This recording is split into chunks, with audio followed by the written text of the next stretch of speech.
Welcome into the Steelers Talk live show. I'm your host, Jack Sperry. Thank you guys for joining us here on a Thursday evening to talk some Steelers ball, as the next head coach for the Pittsburgh Steelers has not arrived yet, but the search continues on in the Steel City. We're starting to whittle down some candidates here. We've got Brian Flores coming this week. We had Mike McCarthy come in this week. Anthony Weaver tomorrow, getting his second interview in person. And then we still have to wait and see if Chris Shula, Nate Scheelhaase, or both get an interview in person with the Steelers next week. It's definitely getting going, especially because the Ratbirds have found their head coach in Jesse Minter. He is their next head coach, ladies and gentlemen. So personally, I always thought Jesse Minter was a bitch. So I think that, this is going to be great to cheer against Jesse Minter. And hopefully we can get somebody here that can beat those dreaded Ratbirds very consistently, just like Mike Tomlin did here in Pittsburgh. Now, on tonight's show, we got a lot of stuff to talk about. First up, the latest news and rumors surrounding the Pittsburgh Steelers. We got a lot of stuff on the coaching search in our first segment today, so make sure you guys stick around. But then we also have some draft content for you guys. First, the mock draft roundup. I'm going to be taking Mel Kiper Jr., Dane Brugler, Field Yates, Jordan Reed, all the top NFL draft analysts. I'm going to be reacting to who they have in their latest mock drafts for the Pittsburgh Steelers. Then we'll get into an updated list of Mel Kiper Jr. round one draft targets for the Pittsburgh Steelers. He just released his latest big board. And then we'll get into your questions on the weekly Steelers Talk mailbag. And if you guys want to get a question on the mailbag this week, you guys know what to do. All you have to do is click that. All you have to do is use hashtag Steelers down there in the live chat room. Or you guys can super chat to guarantee your question gets on the show. So, for example, you put down there in the live chat, hashtag Steelers. Will Chris Shula be hired as the next head coach of the Pittsburgh Steelers? Or whatever question that you have about any of these coaching candidates, or about free agency, or about the draft, whatever topic you want to talk about, you can get a question in right now. And this is your chance during the week to get on the show and get your voice heard on this platform where I can answer any and all questions that you have. Now, I want to see who the real ones are that are here at the beginning of today's live program. We got over 500 people already watching this stream around the world. So type those me's in the chat if you are watching. Right now we're at 45 likes. I would like to get this up to 100 likes before we get into our first segment today. So if you haven't already, click that thumbs up icon, and then when you do that, spam those me's to let me know you've liked the show. We've got Luke, we've got Connor, we got Eugene, we got Nick, we've got Terza, we've got Rachel, we got Gary Frank, we got my lovely fiance Cassie Voth in the chat, we got Czar Craig. We've got a Venmo coming in, actually, so I'll send this to you, Ponzi.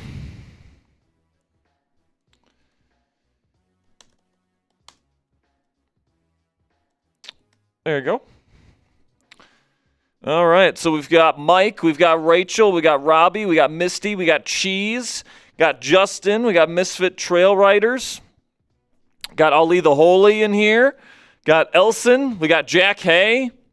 Got a good crew, man. We got a good crew. Got my mother in the chat, Patty Gustafson in the chat. Thanks for showing up today, Mom. Ready to talk some Steelers football. I know it's going to be pretty cold in Minnesota this week. It's going to be pretty cold around the country, actually. We're here. Including here in Texas. So we'll see how all that plays out. But I'm sure you're used to the cold. Yeah, I'm used to it, but I moved away from it for a reason. But, you know, Ponzi, obviously right now, the head coaching search is going on, and everybody has, their idea of who they want. And right now, what I'm seeing a lot on Steelers Twitter is everybody is so honed in on their guy, and they don't even have an open mind to other people at this point. They're like a toddler. I want what I want, and if I don't get exactly what I want, then the Steelers are being idiots, and they're hiring a terrible candidate. But honestly, man, you look at the 5 candidates right now that I think have a legitimate chance to get the job, or at least are still in the running. I think there's only one that I would be disappointed in, and that would be Mike McCarthy. I would be happy with Chris Shula. I would be happy with Nate Scheelhaase. I'd be happy with Brian Flores, and I'd be happy with Anthony Weaver. Mike McCarthy, I would understand why they would make that hire, because, we want to bring back Aaron Rodgers. He's stable, all these different things. We have a quote-unquote win-now roster is probably the reasons that they would give. But honestly, Ponzi, I think this is an opportunity to modernize, and this is kind of the life cycle of the Pittsburgh Steelers, right? We bring in a coach. He's here for a long period of time. Then you bring in another young head coach to modernize, the organization. And I think that this is the life cycle of this organization, and I don't think you want to mess with the system that has worked to get 3 separate future Hall of Fame head coaches and, 6 Super Bowl championships with just 3 head coaches. So personally, I'd rather go younger. I'd rather go that route. And, Mike McCarthy, if he ends up being the hire, I'll get behind him, but I'd be pretty disappointed. But what's your take on the whole situation right now, and who's your preferred option to be the next head coach? You could start off with my non-preferred option, which is Mike McCarthy. You'd look at Mike McCarthy those last couple years in Dallas. Such a sloppy football team. I really don't understand the win now mindset that the Mike McCarthy hire would be for the Steelers, because this is a great opportunity, like you said. I'm personally, I don't know, maybe it's just a Sean McVay pill, but Nate Scheelhaase, I think he would be a great hire at head coach. I don't want to be like Zach Taylor comparison with him, because I think it's a little bit different. Because if you listen to talk about football, man, you could listen to that for hours. Yeah, I mean, he's very impressive. Him and Udinski are the 2 guys that really impress me in terms of guys that are really, really young but haven't called plays yet. Now, the thing about Scheelhaase is that I think if you're gonna hire him to be head coach, you got to be damn sure he's like the next McVay. Yeah. All right, if you have any reservations about the fact that he hasn't called plays before, that he's never led a locker room before, and you have concerns about those 2 elements of things, I would say don't hire him to be your head coach, okay? Because I think you want to be sure. And if you're not completely sure and he's not your guy, don't hire him, all right? But if you get into this interview, if he gets a second in-person interview here next week and he completely blows you away and you feel like this guy is the future of offensive football, you feel like this guy has a chance to be the next Kyle Shanahan or Sean McVay or Ben Johnson, if you feel like he's that guy, then it'd be a risk not to hire him as well. So I think Scheelhaase is really the kind of the wild card in this group here, because he is so young. He's never called plays at the NFL level before.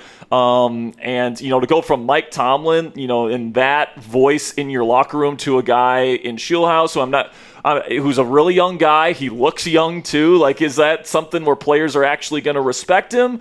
I don't know. I haven't been in the meeting room with him or anything like that, but if he's a strong leader, if he's an offensive genius, all these different things, then absolutely hire him. But there's certainly good reasons to have some pause when it comes to Scheelhaase as well. Somebody that I'll say, guys, that I think is a dark horse that nobody's really talking about as a legitimate candidate is Anthony Weaver.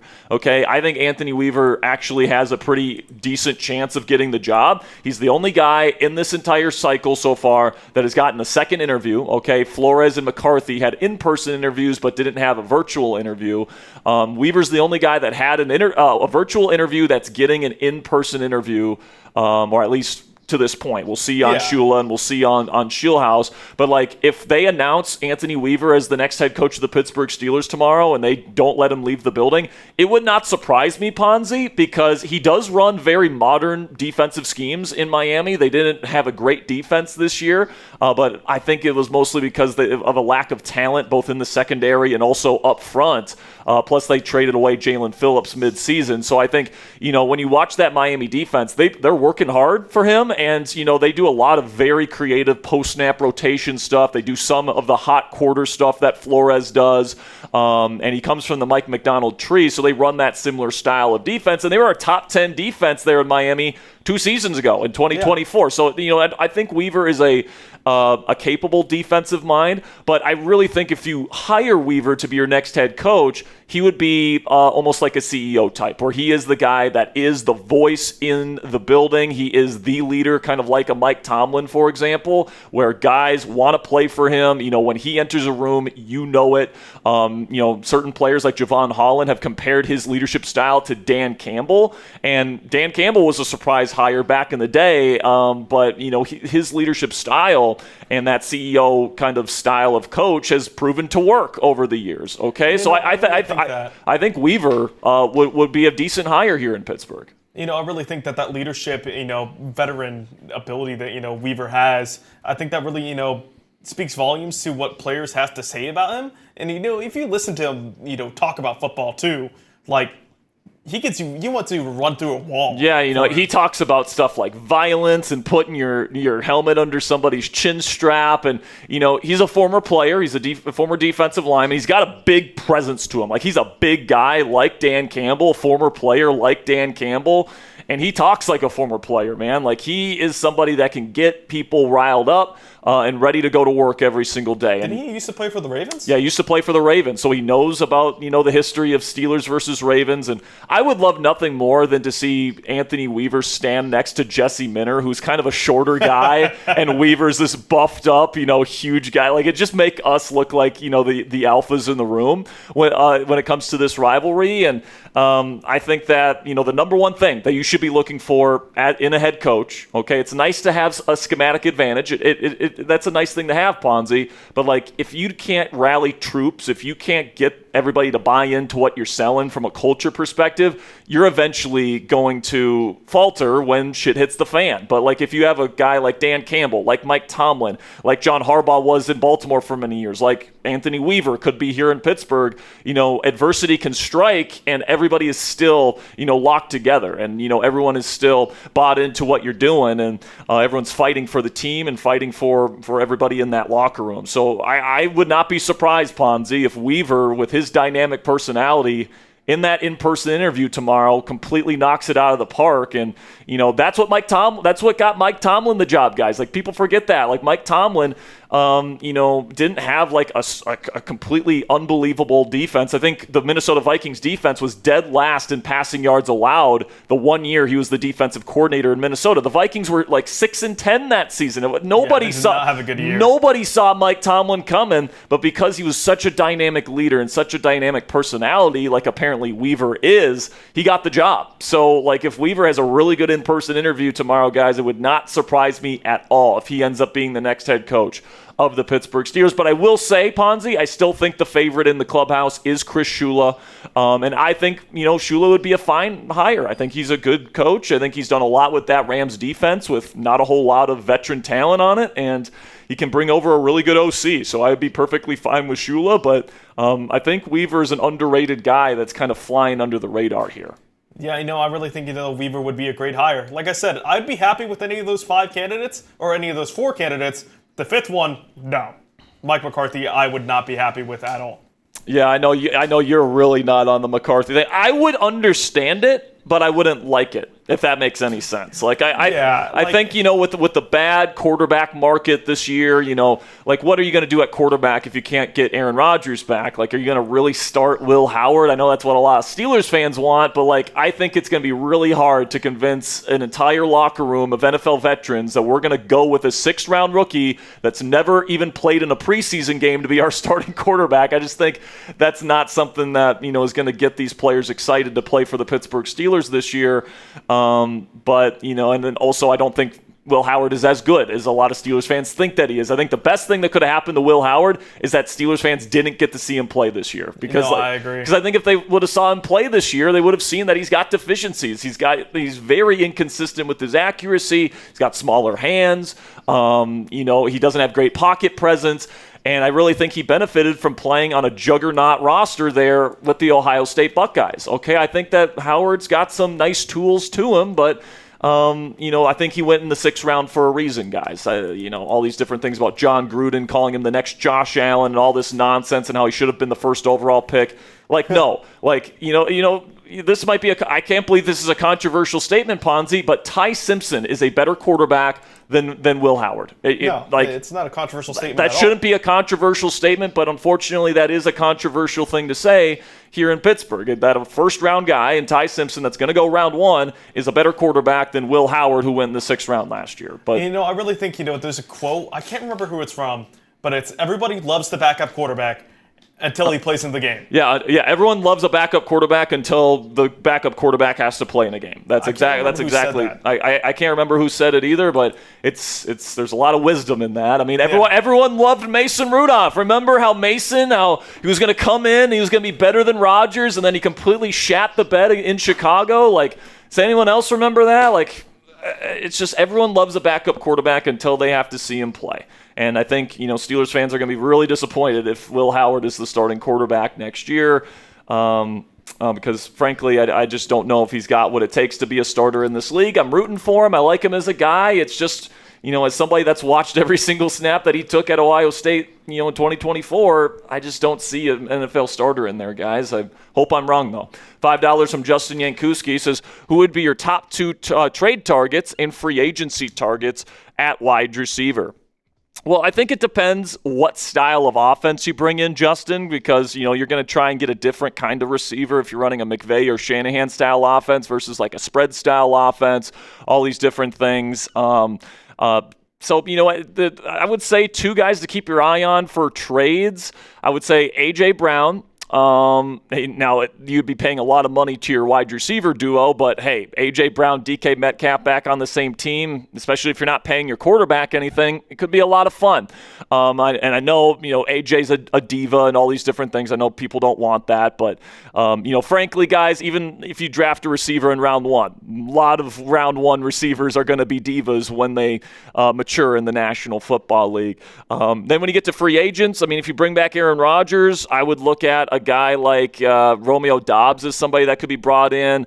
Alec Pierce is somebody that's interesting. Deebo Samuel, if you want to bring him in as like a wide receiver 3 type, would be interesting. Mike Evans is a free agent as well. So there's a lot of interesting options out there, Justin. Right now I'm really focusing more in on the head coaching search. And then once we have our head coach and I kind of know what schemes we're going to be running here, I can give you a better answer as to which guys the Steelers should be targeting.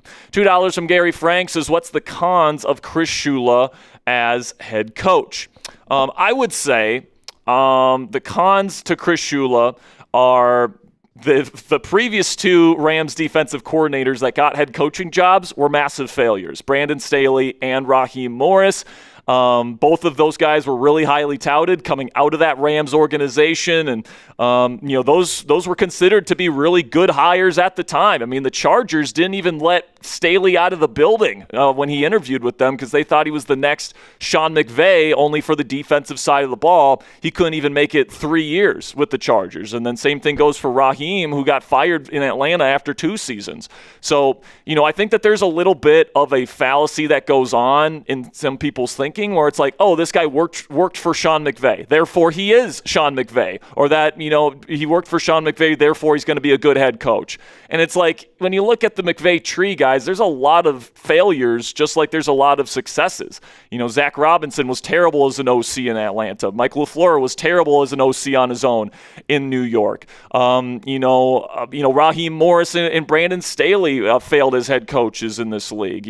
Zach Taylor's one of the worst head coaches in the league currently working. So, there's a lot of failures with the McVay tree, pretty much just as much, if not more, failures than there have been successes. I know you have Liam Cohen, who's had a successful first year. You've got Kevin O'Connell that's done a phenomenal job. Matt LaFleur's done a great job in Green Bay. But, for every success there is at head coach from the McVay tree, there's a massive failure as well. So, I would say, if Shula's the right guy, he's the right guy.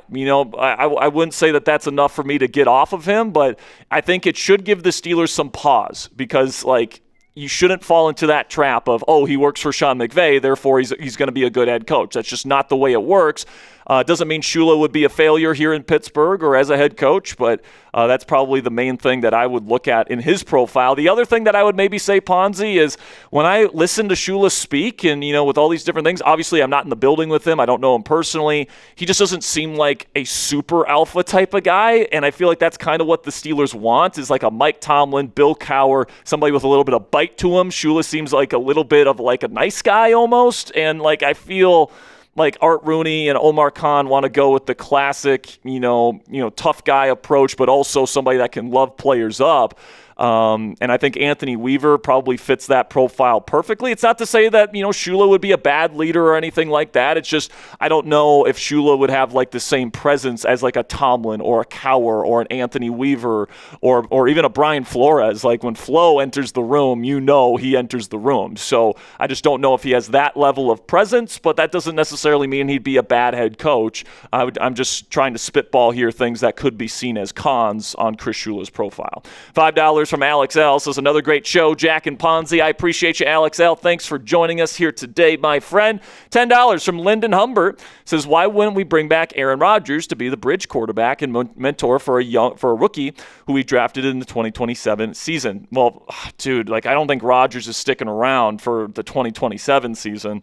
In that scenario, he says he had an admirable season without a wide receiver room. Now there's continuity. And listen, man, this is the case to be made for Aaron Rodgers to come back. He's got some continuity, especially if McCarthy's the head coach. He knows that offensive structure. It's going to be, pretty much the same offense we ran here in Pittsburgh last year. And if Rodgers is coming back, I'm guessing Kenny G would be coming back almost for sure. And if you add a couple more receivers to the room outside just DK Metcalf, you got a good tight end duo, you got a good running back duo, you got some continuity in there. I can understand why the Steelers would be like, let's try to win now. I can understand it. Now, maybe I would go in a different, more modern direction, but, I can certainly understand, the case to be made there for Aaron Rodgers to come back for another season. I think it makes a lot of sense, especially with how bad the quarterback market is this year. It's just terrible. $2 from Mario says, where do you go to watch college film? I have some connections to some people in some college programs where I get my college film, Mario.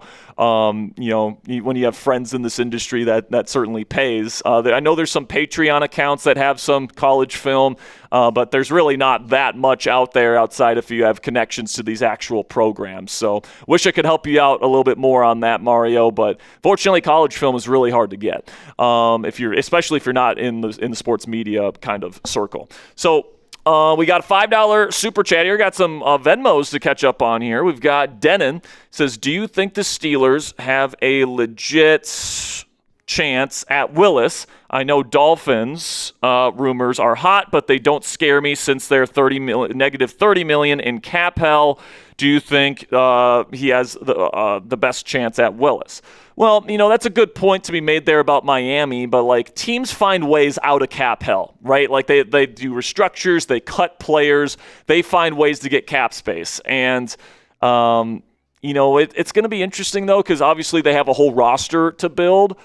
I do think that they will try and make a play for Malik Willis, but if the Steelers want to outbid the Miami Dolphins, I think that's a way that they could get Malik Willis. If they want to pay, let's say Miami offers him the Justin Fields contract, $20 million per season. If the Steelers offer him $25 million per season or $30 million per season, that could convince him to go to Pittsburgh over Miami. But I think he's going to want to go to Miami. If all things are equal or close money-wise, I think he'd want to go live it up in South Beach. I think he'd want to, go with, people that he is familiar with their new head coach and GM.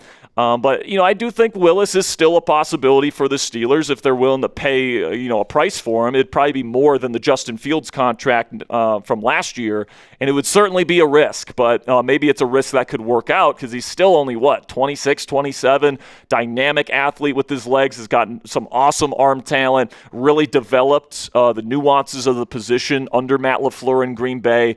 Played awesome versus the Baltimore Ravens, man. And if he could do that to the Ravens a couple times a year in a Steelers uniform, I'd be pretty darn happy. Then we got Andrew Longoria with the 20. Says, hey, Jack and Ponzi, with the gaps this team has on offense and defense, what would you do in free agency? What do you sign, or what position would you draft? Well, I think offensively, obviously you got to find your answer at quarterback, whether that's bringing back Rodgers, whether that's bringing in Geno Smith on a really team-friendly deal, whether that's Malik Willis, whether that's Kyler Murray. There's a lot of options that the Steelers have. I wouldn't say any of those are particularly amazing, but then obviously you got to figure out not one, but two starting wide receiver spots this year. You got DK, and then you should add two more players to start this year, whether that's 2 veterans in free agency, whether that's one in free agency, one in the draft, whether that's multiple players from the draft.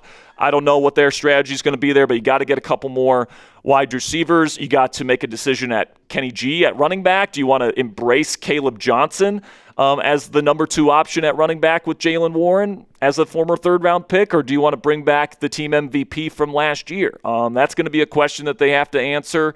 Who's going to be your left guard? That's going to be something they need to have an answer for. And then on defense, I think Patrick Queen is probably going to get cut. He's just not worth the $17 or whatever million cap hit that he's going to have next year. So you're probably going to have to add another linebacker. You're probably going to have to add another safety because I think Ramsey will probably go back to the nickel.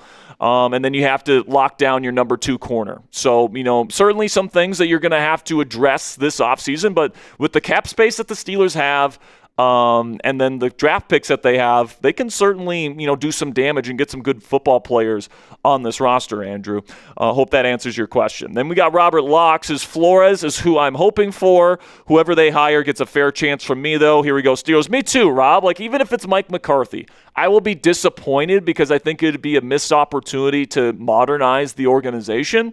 But I would understand why they would get a guy like Mike McCarthy. But the other guys that are in the running, like Flores, Weaver, Scheelhaase, and Shula, I would like all of them. I think all of them, if they decide that that's their guy, I'd be excited for all 4 of those guys to be the head coach of the Pittsburgh Steelers, genuinely. I think a lot of people want to, lock on to their favorite guy, and then, if they get anybody else, the Steelers are idiots, and they're going to throw a tantrum on Twitter, but it's no, it is possible to have multiple good candidates for a job. You can have your favorite, that's fine. But I think people are talking about it like it's Schula or it's a terrible mistake by the Steelers. And it's I think there's a lot of good options that the Steelers are looking at right now. That's just my personal opinion. But outside of McCarthy, I think, the Steelers are probably going to hire a pretty darn good head coach. $2 from Bodie Irwin says, who's your number 1 candidate for head coach? For me, I like Brian Flores, but, Flores just took that massive deal to be the DC of the Vikings yesterday. Now, to be clear, he's still in the running for the Steelers job. And if he gets the Steelers job, he's not going to go back to Minnesota. But, I don't know if it's necessarily the behavior of somebody that's expecting to get the Steelers head coaching job to accept a new contract from another team. So, we'll see on Flores. I think that, he's grown a lot as a person since his Miami tenure. He's worked under Mike Tomlin and Kevin O'Connell, some of the most player-friendly head coaches in football. I think people still think that he's like the old Brian Flores that's like a tyrant in Miami, but I think he's changed a little bit. He's got instant credibility in the Steelers locker room. Cam Hayward talked about this week how he's super detail-oriented, and he loved playing for Brian Flores' defense here in Pittsburgh. TJ Watt obviously knows about him, and Alex Highsmith, some guys that were here when Flo was here in Pittsburgh. I think he's the best defensive mind in football. The hot quarter stuff he does, the cover 0 stuff that he does, how he mixes it up with pre- and post-snap rotations. I don't think anybody runs a defense like Brian Flores, so I think he gives you a schematic advantage. And then I do think he's got some decent offensive coordinator connections that he could, utilize here in Pittsburgh. So for me, Brian Flores is my number 1 choice, but I'm happy with Chris Shula. I'm happy with Nate Scheelhaase. I'm happy with Anthony Weaver. Whoever the Steelers want to bring in outside of Mike McCarthy, I'm going to be thrilled about. $5 from Luke Wilcox says, I would love to see Grant Udinski be the head coach with a Flores-type DC. Udinski knows ball, though, and I'm not sure why he's not on the interview list. Yeah, man. It's kind of weird that they're going with Scheelhaase, but they're not going over to Udinski and asking for an interview with him. I guess he just doesn't have the proper connections, and they feel like he's just too young. 30 years old is super, super young. And even Scheelhaase is 35 or something like that. So, the Steelers usually go young, but they don't go, usually that young. 30 years old is super, super young. I'm a little bit disappointed they didn't at least, interview him one time to see, what they could have there, because a lot of people think he's the next Sean McVay. And if you had an opportunity to interview and maybe hire the next Sean McVay and he goes somewhere else and he's amazing, then you're going to regret it. So I'm kind of with you there, Luke. I kind of wish they would have talked to him. But honestly, Ponzi, when you look at the offensive guys that they've talked to outside of Mike McCarthy, Scheelhaase and then Clay Kubiak, they're kind of more like in the conversation to be offensive coordinators for other teams. And I think now just a little note there. San Francisco already said Clay Kubiak, they're not going to let him move to an OC position. Yeah, because obviously he doesn't call plays, so they can't block it, and I think they already said that they were. But like Scheelhaase is one of those ones where it's like it's interesting to me. Like apparently he blew them away during the interview process just now, but like I think he's more of like Shula's OC. Like I would love to hire as head coach. I think it would be an innovative approach. Yeah. But like to me, it seems more like he's gonna be the OC if we bring in Shula. Yeah, I tend to agree with that, Ponzi. And by the way, that'd be a great pairing. I love Schula. I love Scheelhaase as a potential OC. The only thing about that is that Scheelhaase might leave after 1 year if he does a really, really good job. So we'll just have to see on that. But $5 from Trumper says, what do you think about John Gruden being the next Steelers head coach? No. John Gruden, I love him as a media personality. He's super dynamic, all those different things. But he honestly was an old school head coach back when he was coaching for the Raiders. And honestly, I don't really trust his judgment on quarterbacks, man. Like he loved Derek Carr. He loved Johnny Manziel. He said Will Howard should have been the first pick in the NFL draft. I don't know if John Gruden is the right guy to usher in like the next great era of Steelers football. If John Gruden has ever said something bad about a pre-draft quarterback. Yeah, I like his offense is kind of archaic. Like people talk about Mike McCarthy's offense being archaic. Like Gruden still runs like the old, Mike Holmgren style offense. So it's not modern. And I think that he's a dynamic leader of men. That's certainly, something that's a pro to his profile, but I think he's going to want to call the offense, and that scares me a bit in the modern NFL. $2 from Ryville, who says Ravens hired Jesse Minter as head coach. Yes, they did, and he's a bitch. And I can't wait to beat his ass twice a year here on Steelers Talk. $2 from Smootest Buddhist says, is Flores off the market now? He's not. So essentially the way it works is he's holding out for a potential call from the Steelers to be their next head coach right now. He's hoping he's the next head coach of the Pittsburgh Steelers. If he doesn't get the job here, he's going to go back to Minnesota, and the reports coming out, Ponzi, is that he's going to be by far the highest paid DC in the history of football. And the way it's being described, it was an offer that he couldn't refuse as a defensive coordinator. So he's hoping to get the head coaching job here. He's still in the mix, according to reports, for the head coaching position here in Pittsburgh. But if he's going to be a defensive coordinator this season, it will be for the Minnesota Vikings. $5 here from Mr. Snowman says, can we stop talking about starting Will Howard? He was a 6th-round pick for a reason.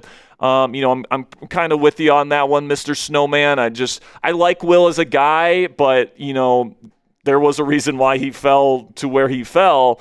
I think that he's got a lot of inconsistencies to his game, a lot of warts to his game that, he has to work on and develop and get a lot better at if he ever wants to be a full-time starting quarterback in this league. I don't think it's a smart move to bank on him making those steps this upcoming season. That is if you want to win. $2 from Ice Shooter says, chance the Steelers wait to interview Clint Kubiak. I mean, they could have already interviewed him. They could have already did a virtual interview with him, and they chose not to. They decided to do the interview with Clay Kubiak instead. And what I've heard about Clint is that he's kind of like a house mouse. He's not really like a dynamic leader. He's kind of quiet. He's kind of reserved to himself. And I think, in this business, man, when you're a head coach, you got to be able to connect with people, and you got to be able to be, the guy that can rally the troops. And I just don't know if Clint, as good of an offensive mind and as much as I respect him as an offensive coordinator, I just don't know if he's the type of leader that can, generate a lot of love and appreciation and fight from a group of NFL football players. That's just what I've heard about Clint. I don't know him personally, but I've just heard he's kind of quiet. And, to bring in Clint Kubiak to replace a dynamic leader of men like Mike Tomlin, I just think it'd be a bit of a culture shock for the players in the locker room, and I don't think that's necessarily a good thing. All right, man. Well, you guys have certainly come guns a-blazing with the questions. questions. We got a couple more that we'll get to after our first segment here, but we want to get into our first segment right now, guys. News and rumors for the Pittsburgh Steelers, and most of this is going to be surrounding the head coaching search for the Pittsburgh Steelers. Some more thoughts on some of the candidates, all that different stuff. So without further ado, let's jump right into it. Our first segment of the day, the latest news and rumors surrounding the black and gold.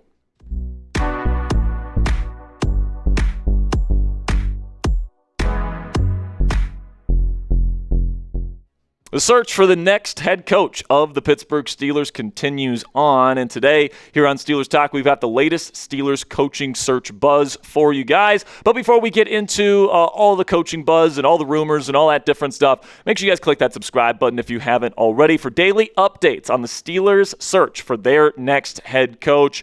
Really do appreciate all of your guys' support, and if you guys want daily and free updates on the black and gold all throughout the offseason, this is the place for you. Click that subscribe button today. All right, so now we got kind of an unexpected name thrown into the ring here by Brian Baldinger.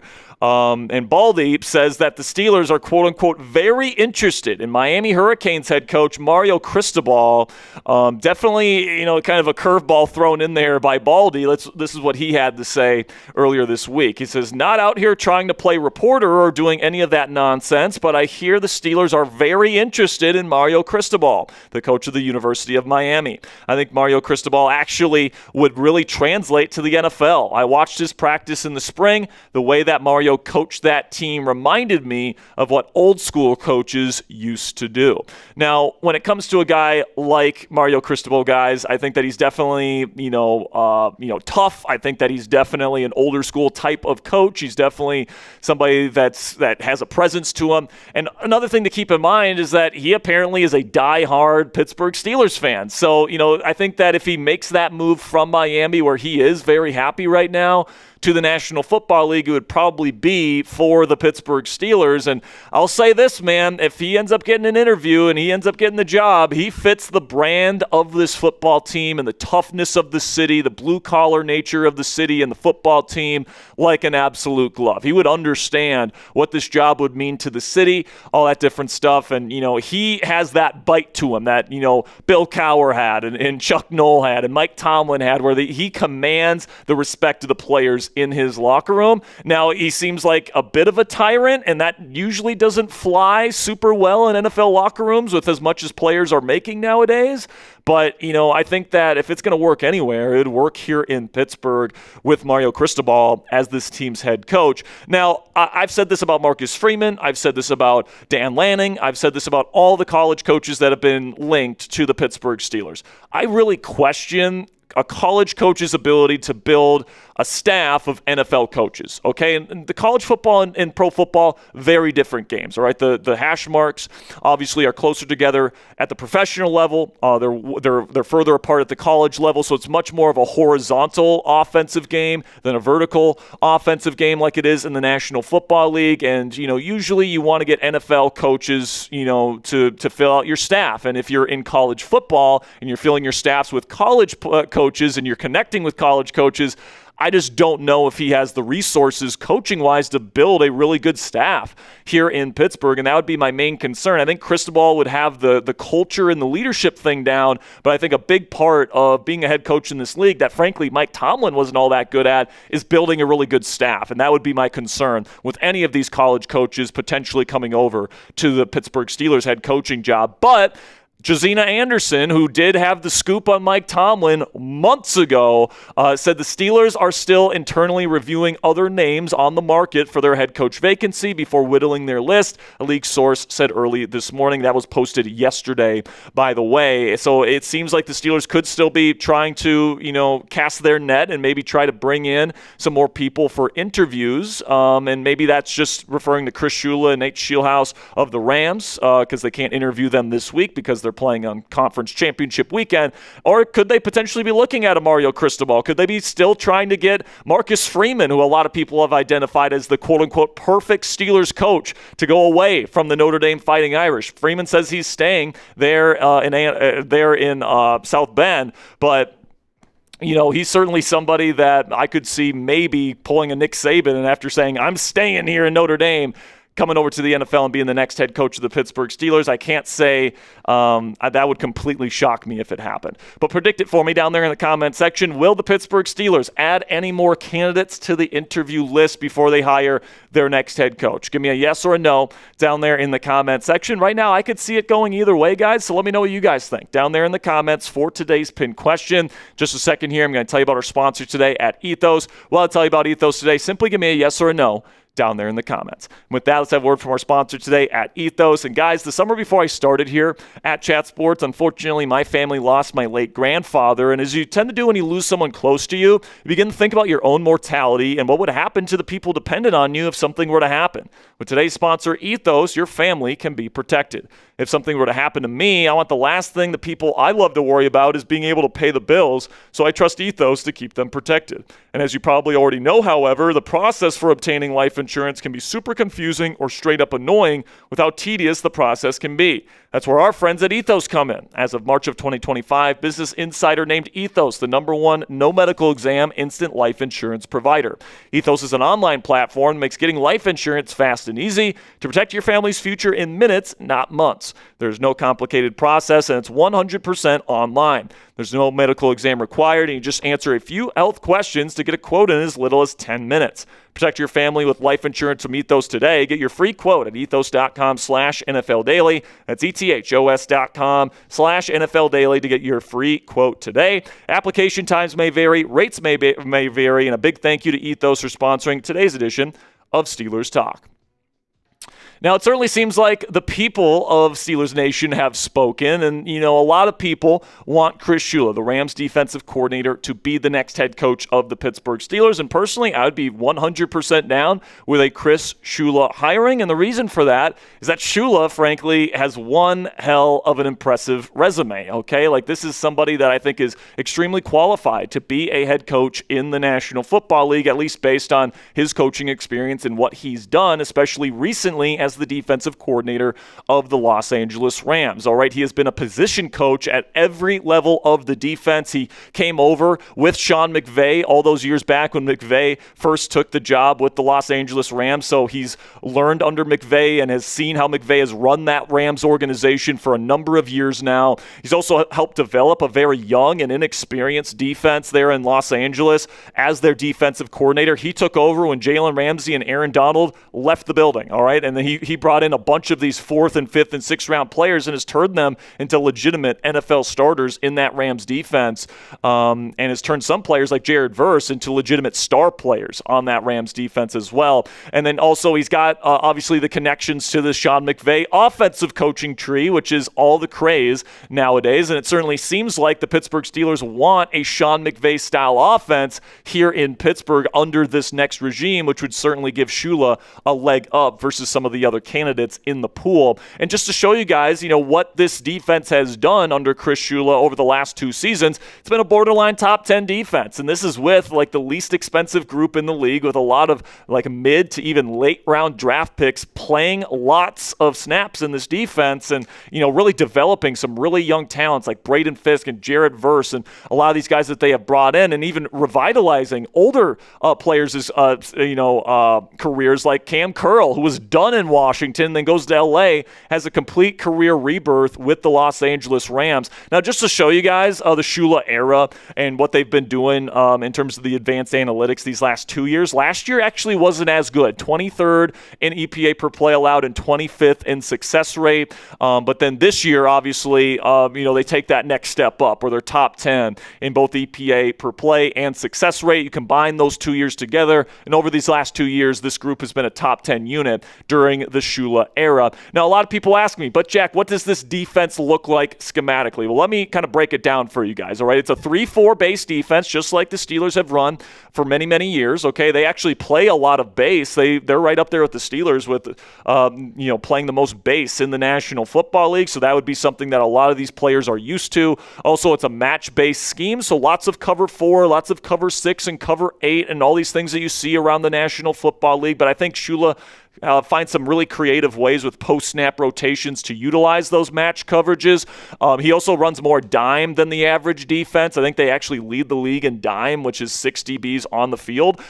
So that's certainly something to keep in mind. But not a ton of blitz. They actually like to walk up a ton of people at the line of scrimmage and then drop players out, which is called a simulated pressure. Like they only send 4, and then they like to run stunts, all right? And I think that's a really smart way to run your defense because you can maximize the amount of people out in coverage while also scheming people open and getting some free rushers and, using the power of your defensive linemen to get other people open to get to the quarterback. I think that's a really smart way to handle defensive football and those sim pressures that I talked about where you have everybody lined up at the line of scrimmage then drop out of it. Stuff we've seen guys from like Brian Flores and Mike McDonald and all these guys that like to do these, sim pressure looks. Shula likes to run them there in Los Angeles, and it's led to some success, especially this season. And then it comes to the offensive coordinator shortlist that he would be bringing to the table. I mean, he's worked with a lot of, the guys that have worked under Sean McVay over the years. So Mike LaFleur, the current OC there with the Los Angeles Rams, could make a lateral move. McVay has allowed LaFleur to take a different OC job in the past. LaFleur was the offensive coordinator before, and then he took the Jets offensive coordinator job in the past. So I could see McVay allowing LaFleur to be the OC here. Also, Nate Scheelhaase, who's also interviewing for the Steelers head coaching position, could be on the short list as well. Wes Phillips, who was on the Rams staff that won the Super Bowl back in the days, the son of Wade Phillips, the legendary defensive-minded head coach, currently the OC in Minnesota. Dave Rigoni, the current QB coach in Los Angeles, would also be in consideration. And then Shane Waldron worked with Schula in Los Angeles back in the day as well in the early years of the Sean McVay era in the City of Angels. So, I think that certainly the offensive coordinators and all that stuff in the resume all looks good. Now, I would say the one thing that gives me a little bit of pause when it comes to Schula is the history of defensive coordinators under Sean McVay getting head coaching opportunities hasn't exactly been great, all right? It first started with Brandon Staley, who got a head coaching job after they won the Super Bowl all those years back, and he was supposed to be the future of defensive football. Like people were talking about him and his, 1.5, gap run defense and all that different stuff, and the 2 high safeties as the future of defensive football, all that different stuff. And people were calling him the defensive Sean McVay. That's what people were calling him at the time. So this guy had a ton of hype coming out of LA to go to the Chargers, who, by the way, hired him on the spot. He had so much hype around him. They didn't want him to leave the building. And then, he didn't even make it 3 years with the Los Angeles Chargers. He got absolutely panned for one of the worst playoff losses in playoff history, one of the biggest comebacks ever for the Jacksonville Jaguars. And then, they had like Super Bowl expectations every single year with Justin Herbert and what was, what everybody thought was a loaded roster, and they did not meet expectations at all right? So that was the first one. And then Raheem Morris, the guy that took over for Brandon Staley, ends up, getting hyped up a ton as well because they had some very successful years defensively there in LA under Morris's tenure as DC, and then he goes to Atlanta, and like Jalen Ramsey's calling him the best coach in football, and Mike Tomlin saying he's the best head coach without a head coaching job, and all these different things, and people are really, really excited about that hire as well. And then he gets fired in Atlanta 2 seasons after, all right? So I just think that there's a little bit of a thinking here that if you've even shook hands with Sean McVay, you're going to be a great head coach in the National Football League. And I think it's a little bit of a logical fallacy that people can fall into, where it's like, oh, you coached under Sean McVay? Let me hire you as my head coach right now. Some of that magic must have rubbed off on you. Pause.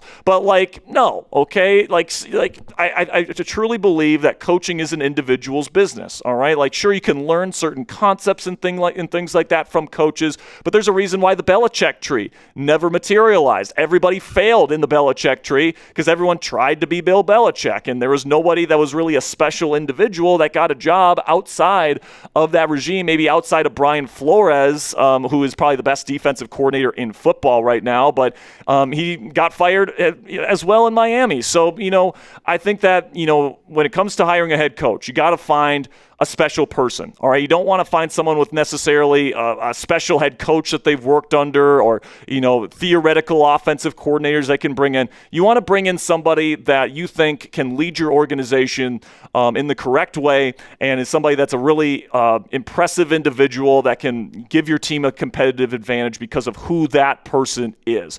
Now, to be completely clear, I'm not saying that Chris Schula would be a bad hire. In fact, I would love to hire Chris Schula. All right, I think that, like I said, he's got an awesome resume, all this different stuff, and yes, the offensive coordinator, people that he's got connections to are very impressive as well, and that is the style of offense I want to run here in Pittsburgh. I would like a Chris Schula regime here in Pittsburgh. But what I am saying is that if you hire Schula, don't hire him just because he's a McVay defensive coordinator, all right? Make sure you're hiring Schula for the right reasons, and that, you love his skill set as a coach, and you love the way that he teaches, and you love his experience, and you love his scheme, and you love, the staff that he can build, and you love his leadership ability. Those are the things that the Steelers should be focused on. I think if you're focused on the fact that he's an assistant under Sean McVay and that he's got all these connections to OC candidates and all this different stuff, I think you're probably looking at the wrong thing when trying to find a new head coach. And my advice to the Pittsburgh Steelers is hire the coach that you believe to be special, somebody that you think can stand in front of your players in that meeting room and in that locker room every single day and before practice, before games, and can rally the troops and can really be that leader that everyone can look to, and even when adversity strikes, everyone can buy into the program, buy into the culture, and buy in to each other and play for each other and their head coach every single Sunday. And guys, if that coach is Nate Scheelhaase, if that's the guy and that's like the next Sean McVay, where not only is he a great and innovative offensive mind, but he's also a terrific leader, then I think you hire him instead. Now, it would be awesome to have Schula and then Scheelhaase as OC, but like if you believe Scheelhaase is that special head coach candidate, and that's what we should be looking for. Whoever's the most special candidate and the best coach should get the job. And if that is Scheelhaase, based on your interviews and all those different things, and if he's your guy, you should hire him instead. Because if you hire Schula and you have Scheelhaase as the OC, but he's the better coach, and then you have success on offense with Scheelhaase calling plays, he's going to get poached, and you're going to be stuck with the lesser head coach in Chris Schula. Theoretically, of course, if Schula is your guy, Schula is your guy. But if Scheelhaase is the more impressive candidate, he should get the job, period. And another guy that I don't think people should be sleeping on right now is Anthony Weaver, who is going to be coming in tomorrow to interview for the head coaching position here in Pittsburgh. And by the way, he's the only candidate that is getting a second interview, at least at this point in the process. Mike McCarthy, Brian Flores, they had in-person interviews, but they skipped the virtual interview step because the team was already familiar with those guys. But with Weaver, he's the only guy that had a virtual interview that is now getting an in-person interview, at least right now. Now, I would probably expect Schula and or Scheelhaase to get a second interview in person whenever they're allowed to do so. But Weaver is definitely a candidate that I think, as the former defensive coordinator of the Miami Dolphins, like he is known as that, that strong presence, leader of men type of guy. And, when it comes to a guy like Art Rooney, when they asked him, what's the number one thing you're looking for in your next head coach? What was his answer? He said, I want a leader that can stand in front of our guys every single day, and they can be motivated, and they want to play for that guy every single day. Kind of similar to a guy like, say, Dan Campbell of the Detroit Lions, or Mike Tomlin, like we just had here in Pittsburgh. And, when I listen to people talk about Anthony Weaver as a coach, former players, John Harbaugh, who used to be his head coach there in Baltimore, they talk about him like he is the next Dan Campbell. And I think that, when Campbell was hired, a lot of people kind of poo-pooed it, said, oh, he's never called plays. Oh, he's just this kneecapping, knee-biting idiot, all these different things. He's a meathead. And he has turned into one of the better culture builders in the National Football League, and players love playing for him, man. And that's one of the best cultures in the league. And people talk about and compare Anthony Weaver Weaver to this guy. And if you can get anywhere close to what Dan Campbell has done in Detroit here in Pittsburgh, that's going to be a culture that players want to play for and with, and that is something that I am interested in if I'm looking for the next head coach of the Pittsburgh Steelers. And honestly, man, with Weaver's dynamic personality, with the way that he lights up a room, when he steps into a room, you know it, man. He is a big individual. He's a former defensive lineman in the National Football League. He's got that kind of booming voice, and he knows how to use it, man. If you listen to him talk about defensive violence and putting your helmet under somebody's chin strap, like, this guy knows what the AFC North is about, and he talks like a player because he used to be a player. So I think that this is somebody that could win Art Rooney and Omar Khan's heart, especially in the in-person interview. And something to keep in mind, guys, is that when Mike Tomlin got the job, the Minnesota defense wasn't all that great, all right? Like Miami's defense wasn't all that great this season. But what got Mike Tomlin the job here in Pittsburgh was his dynamic personality and his leadership ability, and Weaver's exactly that type of guy. So if Tomlin got the job in 2007 because of those qualities, I would not be shocked whatsoever to see Anthony Weaver become the next head coach of the Pittsburgh Steelers for the same reasons. Now, before I go here, I know today's already been a pretty long video, but I do want to handle some last few items here before I say goodbye for today's program, guys. First things first, the Ratbirds have their new head coach. They have hired Jesse Minter to be their next head coach. Obviously, he used to coach under Mike McDonald there and the defensive coaching staff back when they had their success on defense back in 2023. So he is back in the AFC North, and frankly, he's a little bit of a bitch. So welcome to the AFC North, Jesse Minter. Can't wait to beat up on you 2 times a year, my friend. Now, to finish up today's show on a little bit more of a serious note, Ryan Shazier put out a really lovely expose, a letter, a public letter, whatever you guys want to call it, to his former head coach here in Pittsburgh, Mike Tomlin, as a goodbye to Coach T. And I just think I want to share it with you guys because it's absolutely amazing. He says, 2 decades of leading this organization with an unshakable belief and a standard that never wavered. Coach Tomlin, you changed my life in ways that go beyond football. From the moment you drafted me, you saw something in me and pushed me to be great. Those late night film sessions, just you and me grinding through defensive schemes when everyone else went home, that meant something to me. When you did what you did in that hospital room, holding linebacker meetings from my bedside, never letting me feel alone for a single second, that's when I realized you weren't just my coach, you were family. You kept me on the roster for 3 years while I fought to walk again, never once made me feel like I was anything less than a Steeler. And then this year, when I didn't know what was next, you brought me back home to your coaching staff. You believed in me again. You gave Pittsburgh 19 years of unwavering leadership and never compromised on what this organization stands for. Thank you for seeing me when I was 21. Thank you for holding me up when I was 25 and couldn't move my legs. Thank you for giving me purpose again at 32. You made me believe. And guys, when it comes to a guy like Mike Tomlin, maybe he had his shortcomings in terms of how he coached this football team and built this roster and all those different things. I think all that is all fair and well. But I think if there's anything that the next head coach of the Pittsburgh Steelers can take from Mike Tomlin is how he treated his players, how he treated his staff, and how he built a community, a player-focused community here in Pittsburgh. And the players that played for Coach Tomlin will never forget what he means to them in their lives. So if I can say anything to the next head coach of the Pittsburgh Steelers, it would be to emulate that. So that'll be it for today's show, guys. I greatly appreciate you guys for sticking around to the end of the show. I know it's a little bit of a longer one. We'll have more Steelers content for you guys tomorrow, so make sure you guys click that subscribe button if you haven't already. Till next time, guys. Here we go, Steelers. First segment in the books here, man, and we got 3 more to go. We got 2 draft segments coming up that we'll get into here shortly, and then, of course, we'll have the mailbag at the end of the show. And if you guys want to get a question on the mailbag, feel free to use hashtag Steelers or Super Chat to get your question on the show today. And it can be about anything. It can be a question about, Chris Shula's defensive scheme. It could be a question about Anthony Weaver. It could be a question about free agency or draft or trade rumors or anything like that. So feel free to get your questions in if you haven't already. $2 from Steelers fan. Appreciate you, my man. You are a real one. Thank you, my friend. And the $2 from Rival says, what are the odds that we move up to get Lemon? Honestly, I'm not sure if you have to move up to get Lemon. I think when you look at a lot of mock drafts from all the top draft analysts, I think the most popular name to go to the Steelers at 21 is Lemon, and they're not trading up to get him. So there's a lot of good receivers in this class, and if Lemon falls to you at 21, man, I would love to get him.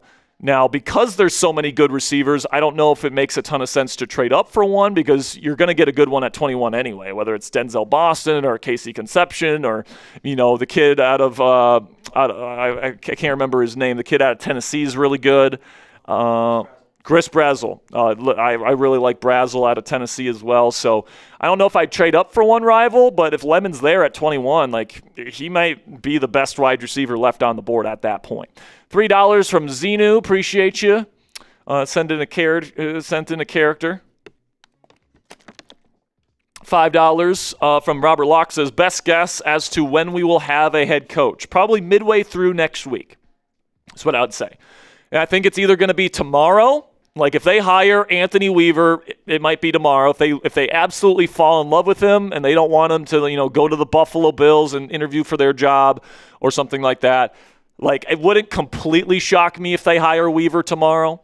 But I think with Shula and Scheelhaase playing this weekend, my guess is they'll get those guys in for interviews early next week, and they'll make a decision probably Wednesday or Thursday next week.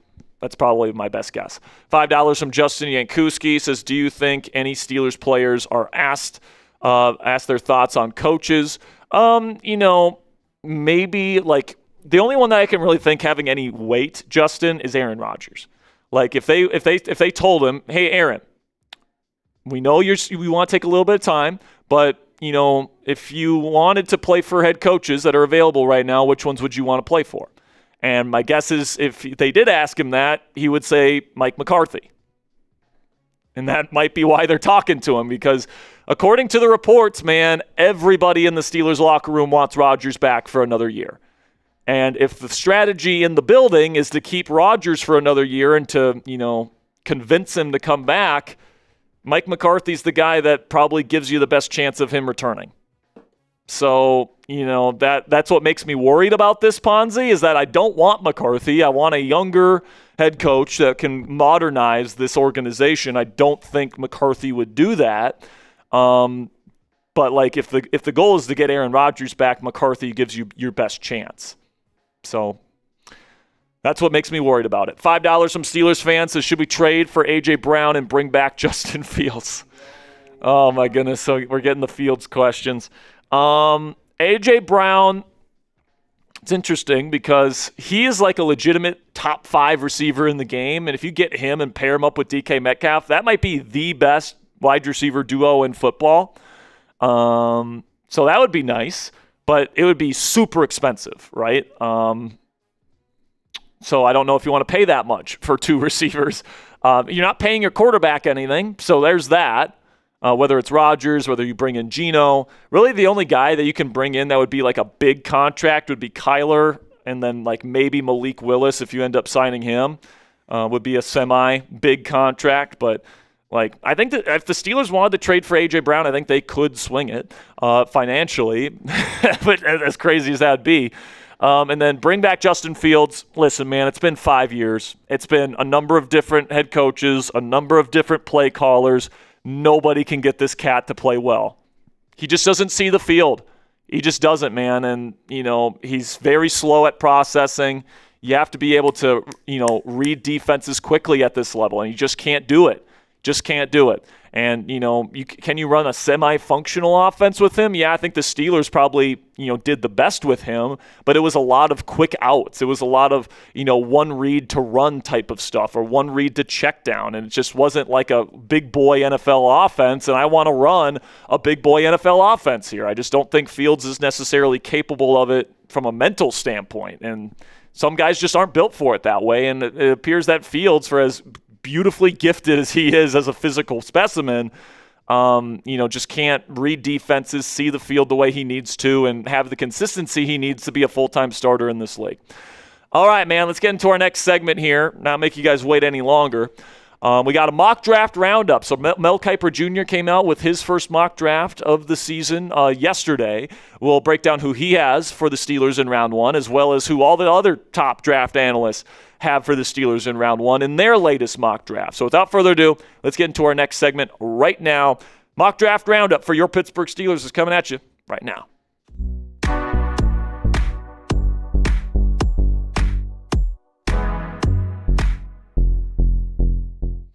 Mel Kiper Jr. has released his first 2026 mock draft of the draft season. And today I'm going to be revealing who he has the Steelers taking at number 21 in his first mock draft of the year. And today what we're going to be doing is we're actually going to be reacting to 6 of the most recent NFL mock drafts from the top NFL draft analysts out there in NFL draft media. So guys like Field Yates and Jordan Reed and Dane Brugler and all these guys all throughout draft media. We're going to be breaking down who they project for the Pittsburgh Steelers in round one. So don't go anywhere here. But before we get into the content, make sure you guys click that subscribe button, because if you love the Pittsburgh Steelers and you love the NFL draft, this is going to be the channel for you this offseason, because we provide you guys in-depth prospect analysis on all the top guys that the Steelers are targeting. Also positional rankings at all the top positions of need for the Pittsburgh Steelers. We'll be breaking it into tiers: day 1 guys, day 2, day 3 targets. Also pre-draft visit trackers. So during Senior Bowl coming up here soon, the NFL Combine, and then of course the top 30 visits. We'll be making sure to get you guys the latest when it comes to which prospects the Steelers are targeting and meeting with. Also, we have weekly 7-round mock drafts for the Pittsburgh Steelers here on this channel, and all that content is 100% free. So like I said, guys, if you love the draft and you love Pittsburgh, make sure you guys click that subscribe button and join the over 110,000 already subscribed to Steelers Talk. All right, so now let's get into Mel Kiper Jr.'s first mock draft, where he has the Pittsburgh Steelers selecting Denzel Boston, the wide receiver out of the Washington Huskies, with the 21st overall pick in the 2026 NFL Draft. So what Kiper has to say about the pick: I really wanted to get a quarterback to the Steelers in this spot. It's possible Ole Miss's Trinidad Chambliss finds himself in the first-round conversation, obviously depending on what happens with his NCAA eligibility lawsuit, but the other QBs in this class would be big reaches. I don't know what Pittsburgh will do under center or whether Aaron Rodgers will play another season, but there doesn't appear to be an easy fix in round one this year. So let's pivot to the rest of the offense and land a wide receiver 2 alongside DK Metcalf. We saw what happens when this offense loses Metcalf, as the Steelers managed just 1 passing touchdown over weeks 17 and 18 while Metcalf was suspended. But Boston runs strong routes and uses his physicality to box out defenders and make plays on the ball. Personally, guys, I'd be stoked to land Denzel Boston in round 1. I think he's a pretty good route runner for his size, and he's got awesome physicality, a good catch radius, and can make some tough catches. I think that this would be an excellent complement to DK Metcalf, and kind of go with that Twin Towers approach, where you got 2 really big physical wide receivers there on either side of the Steelers offense. I think that'd be a really good approach to take if you are the Pittsburgh Steelers. And if Boston's there at 21 and he's the pick, I'd be thrilled about it. So sound off for me down there in the comment section. What grade would you give wide receiver Denzel Boston at number 21 overall? Simply give me an A, B, C, D, or F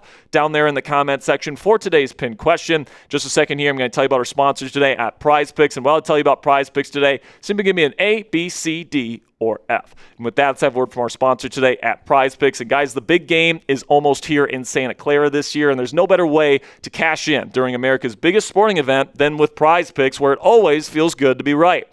And since the big game is right around the corner, that also means that's your last chance to get in on the football action before next season. So close the season out strong with Prize Picks by getting $50 instantly in lineups when you play your first $5. With the new social feeds feature, you can share Prize Picks with your friends and copy lineups from winners with a single click. Copy lineups you like or use them as inspiration for your own picks. And a new feature from Prize Picks that they now have is early payouts. If your player gets off to a hot start, you now have the option to cash out those winnings before the game even finishes. And for conference championship weekend here, I'm taking the more on passing yards for Drake May, Matthew Stafford, and Sam Darnold.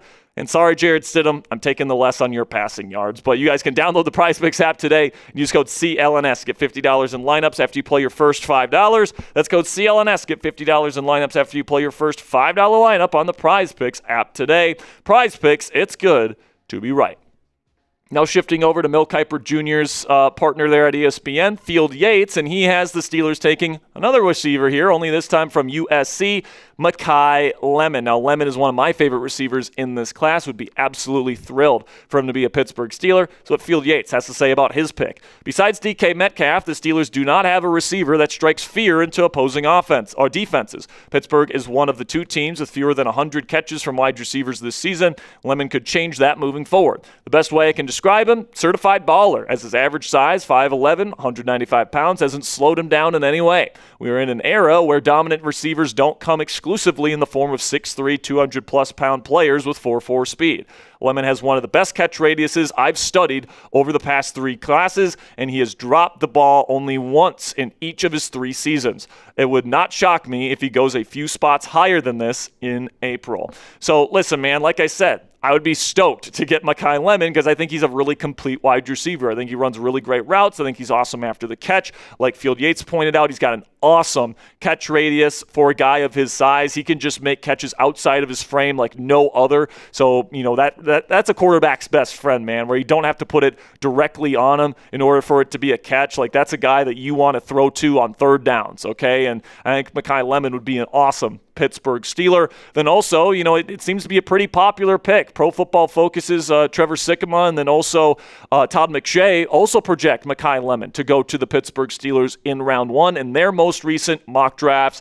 So it certainly seems like a popular pairing here to put Lemon in a Steelers uniform here in 2026. But then Jordan Reed from ESPN kind of going in a different direction here as he has the Steelers taking Casey Concepcion from Texas A&M, the wide receiver, really good route runner in particular, but a little bit of a drop issue from him. But this is what Jordan Reed has to say about the Aggie receiver. Pittsburgh has its number 1 receiver in DK Metcalf, but the depth chart is pretty rough after that, with Calvin Austin III and Marquez Valdez-Scantling sent to become free agents and veteran Adam Thielen potentially retiring. We now know he is retiring. Concepcion would have the opportunity to make an instant impact as the number 2 option for the Steelers, especially because he can play in the slot and outside.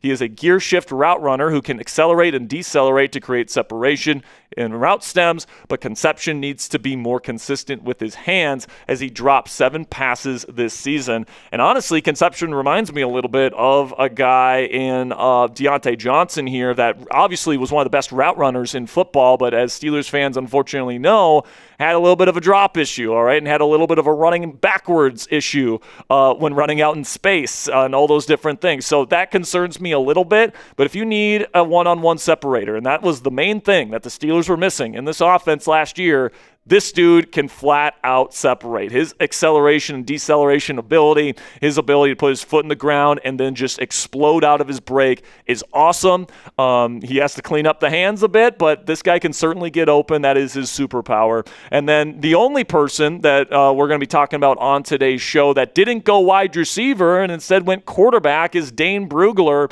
from The Athletic, who took Ty Simpson for the Pittsburgh Steelers at number 21, of course, quarterback out of Alabama. This is what Dane had to say about this pick. He says, "This is going to be a popular pairing in mock drafts over the next 4 months. The Steelers presumably will be looking for a starting quarterback this offseason, and Simpson is expected to land somewhere in the back half of the first round. Would this be the Kenny Pickett route all over again? Maybe, but Simpson processes his surroundings well, especially considering his meager starting experience."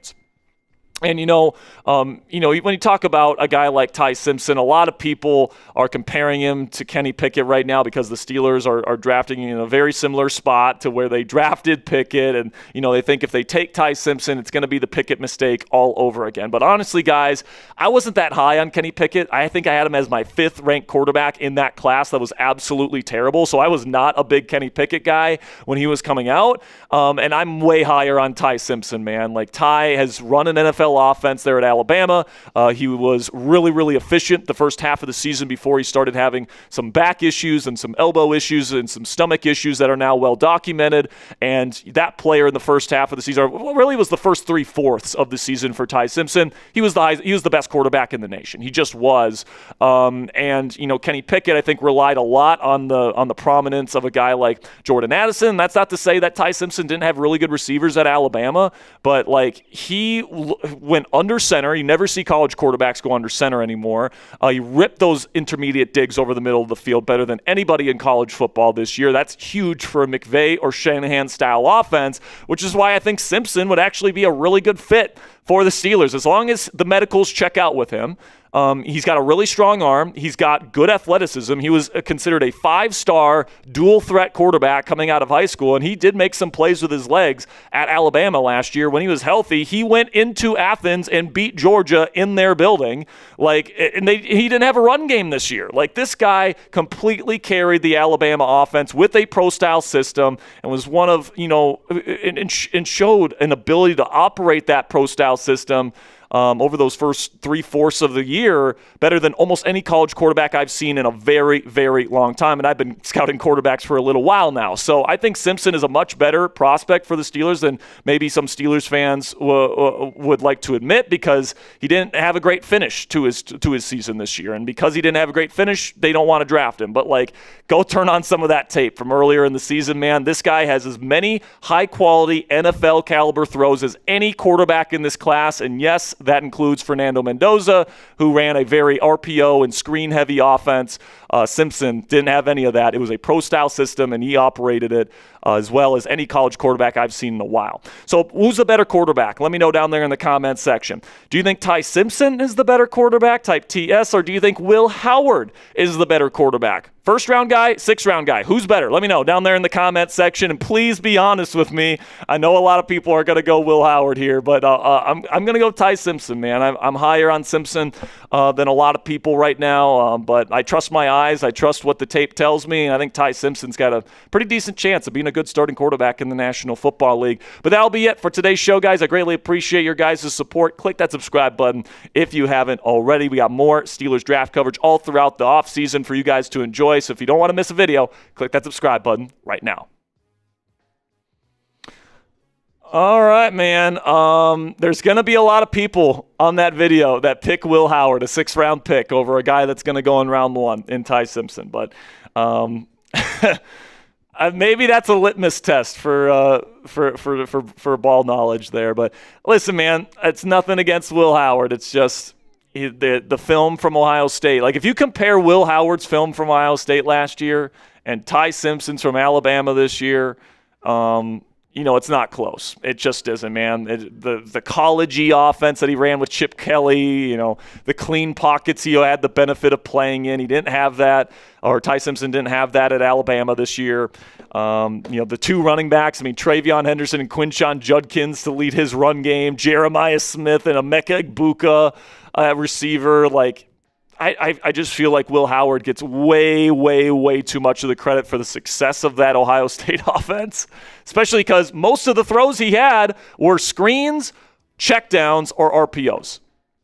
I think that there are singular games this year, Ponzi, where Ty Simpson has more NFL quality, high-level throws where he's under center and he's, ripping an intermediate dig or going through a full field progression read than Will Howard had on the entire season. And I'm not joking about that. One played in a pro-style offense, one played in a Chip Kelly college offense. Yep. So, I don't know, man. I think Will Howard, you could say what you want about him, but, I only think he has backup material in this league. Yeah, and listen, man. There's nothing wrong with being a backup. There's nothing wrong with being a backup, and I'll also say, I love Will Howard as a guy. I'm rooting for him, all right? I hope he goes out there on the field next year if he gets an opportunity and completely proves my ass wrong on that. But, just based on what he put on film last year, he's got a long way to go, and then he pretty much didn't play at all in his first year in the league. Now, you can say maybe that's a good thing because he got to develop under Aaron Rodgers and all this different stuff. But, I don't know, man. At the very most, Ponzi, you should have a veteran be brought in, and then you have Will Howard compete for the job with that veteran. You can't just hand him the keys. He hasn't proven himself yet. There's a good argument. People will say what they want about this, but Shedeur Sanders had better tape than Will Howard at points. Yeah. I think most people acknowledge that. Most people had Shedeur as the number 2 guy. I had Shedeur as the 5th quarterback in the class last year. I had him ahead of Dylan Gabriel, but speak to the Browns. And I had Shedeur above Will Howard. So if you want to go Shedeur sucks, what are you saying about Will Howard then at college? Well, I think Steelers fans like Shedeur. I mean, this fan base Yeah, wanted to draft Shedeur in the first round enough. last year. So I'm sorry, man. They ended up passing him up 4 times? I'm sorry, man. Like the preferred choice at quarterback for Steelers fans over the last 2 years have been Justin Fields, Shedeur Sanders in the first round, and now it's Will Howard. I'm sorry, man. Like it's just those are not good options. No. So just not good. I wish I could agree with you guys. I really do wish I could agree with that stance. It's just I think the only way Will Howard sees the field next year is if you bring in a veteran and he's absolutely terrible and the season's over. Like, one of those things with, quarterbacks last year is like, if you wanted to develop a quarterback, like, take him just to develop him, I think Jalen Milroe was kind of your guy, just because, Well, I mean, I like Shuck. So, like, here's the thing. Well, like, develop. Yeah, I liked Milroe in the sense of sit him and develop him. Yeah. What Seattle's doing right now. Yeah. Jalen Milroe, after a couple years learning from Sam Darnold, who knows how good he can be. Like, he's got unlimited physical potential. Okay? And then Tyler Shuck was the guy where I was like, if you want to start a guy year one, Shuck's the guy you want. And by the way, he was the best starting quarterback from a rookie in year one. So maybe you guys want to listen to Sperry a little bit here, because I think, after a lot of people flamed you. A lot of people flamed me for liking Tyler Shuck last year, and he ended up being pretty darn good. So hopefully the Steelers find their right guy, whoever that ends up being. I think Ty Simpson would be a pretty good fit in a McVay or Shanahan-style offense. I've seen him rip digs over the middle of the field for days in the first 3 quarters of the season this year before he got injured. So, and by the way, the fact that he played through those injuries kind of show a little bit of a toughness there as well, Ponzi. I mean, he still led them to the playoff and to a playoff win, which is no easy task. They lost. Yeah, they won a playoff game, and this guy had like a bulging disc in his back. Yeah, which is, I mean, if you know anything about the super back, painful. Yeah. I think he had a cracked rib in the Rose Bowl when they played Alabama or when they played Indiana. And people were like, oh, they benched him. Indiana went on to win the national championship. Yeah. Alabama, I think, was going to lose that game anyway. But, it was a blowout. Not going to defend that. But, my number one case for a Ty Simpson, though, Ponzi, is that when you just look at NFL caliber throws, all right, whether it's a full field progression read, whether it's a third and long and you got to move the chains, whether it's playing from under center and then completing, going through your progressions, okay?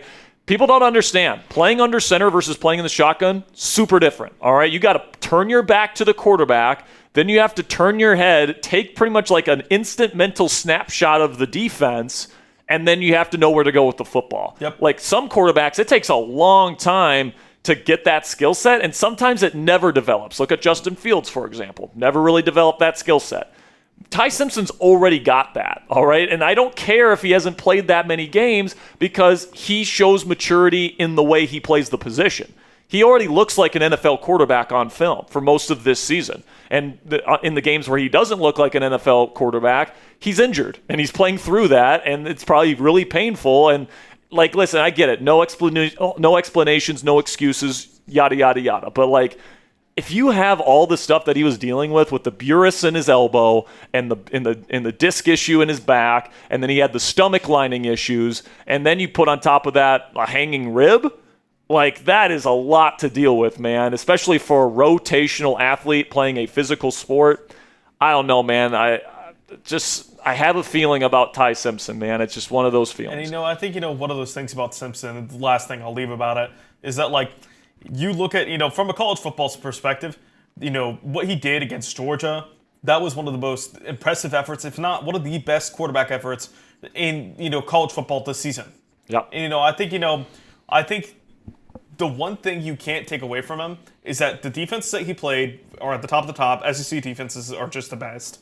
And, I think that, one of those things is that, you can't really judge the bad a lot because of that injury.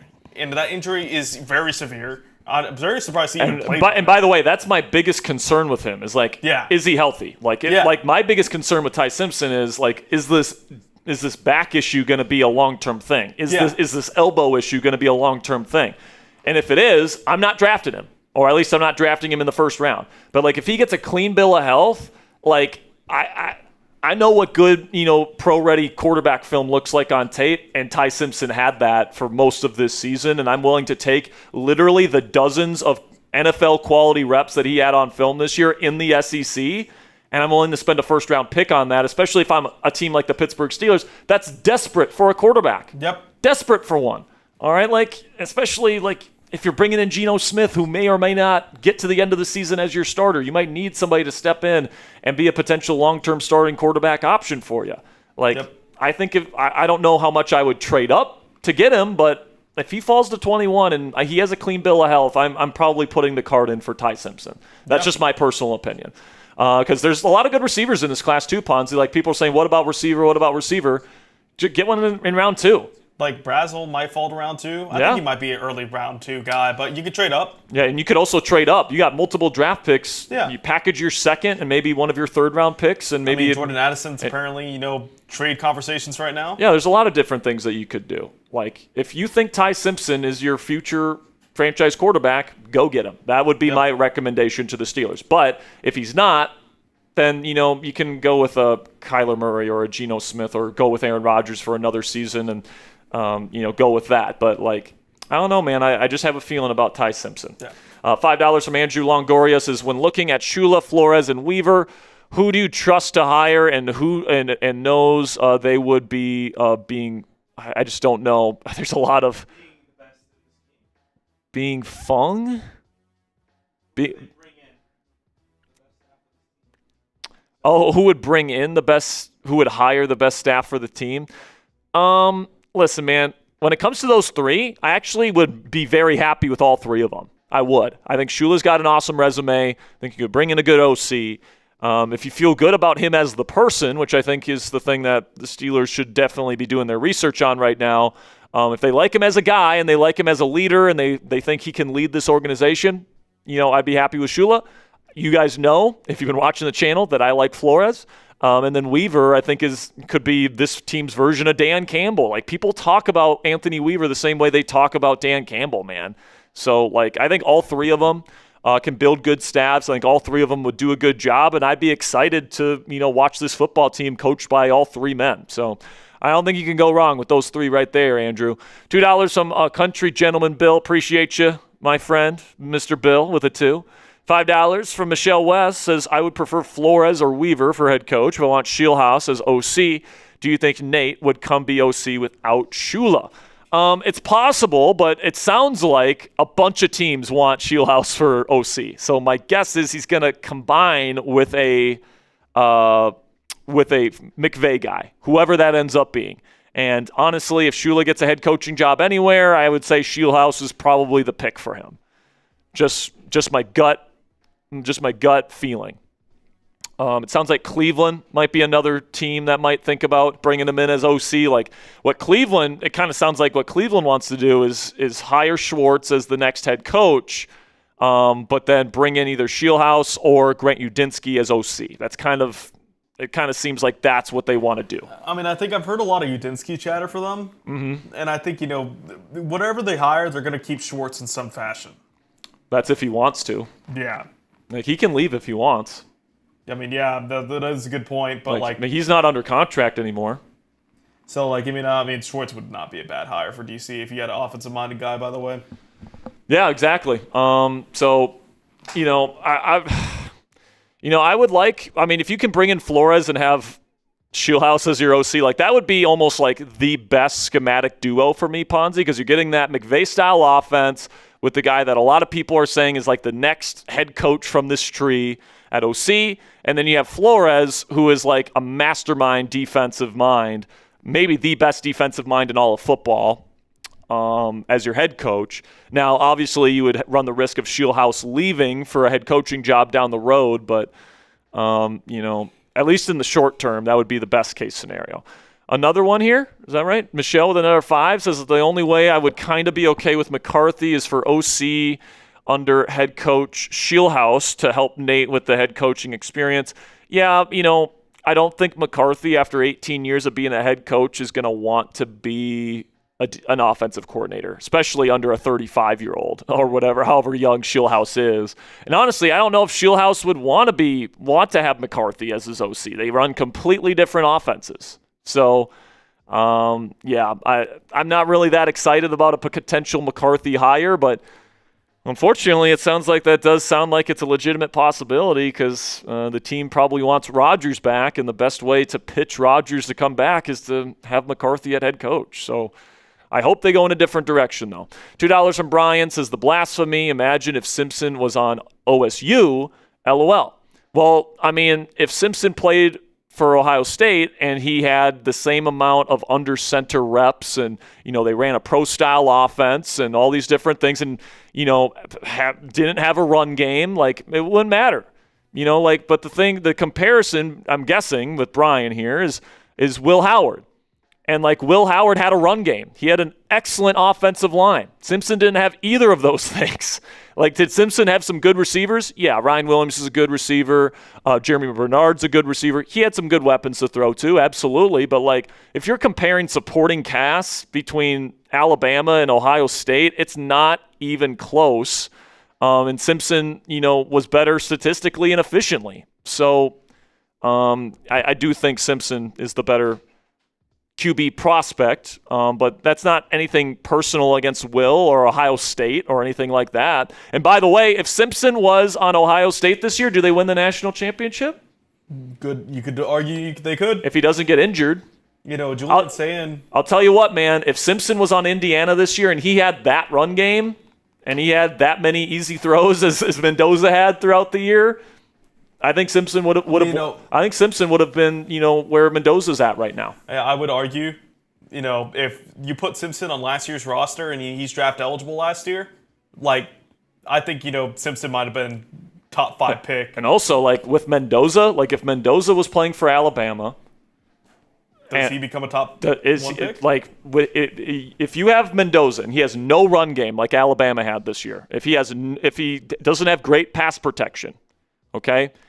How does Mendoza do? He had a dominant O-line at Indiana this year. They ran for 6 yards a carry this season. And did Mendoza have a lot of really impressive throws? And, I'm not saying he didn't deserve Heisman or anything like that. Mendoza, absolutely good player, okay? But, would he have won the national championship if he was on Alabama? I don't think so. That's just my opinion, though. All right, man, let's get into our next segment here. Some updated Mel Kiper Jr. Round 1 draft targets for your Pittsburgh Steelers. He just released his latest big board yesterday, so we're going to update the top 10 Round 1 draft targets based on that big board here. So without further ado, let's get into our next segment here on Steelers Talk Live right now.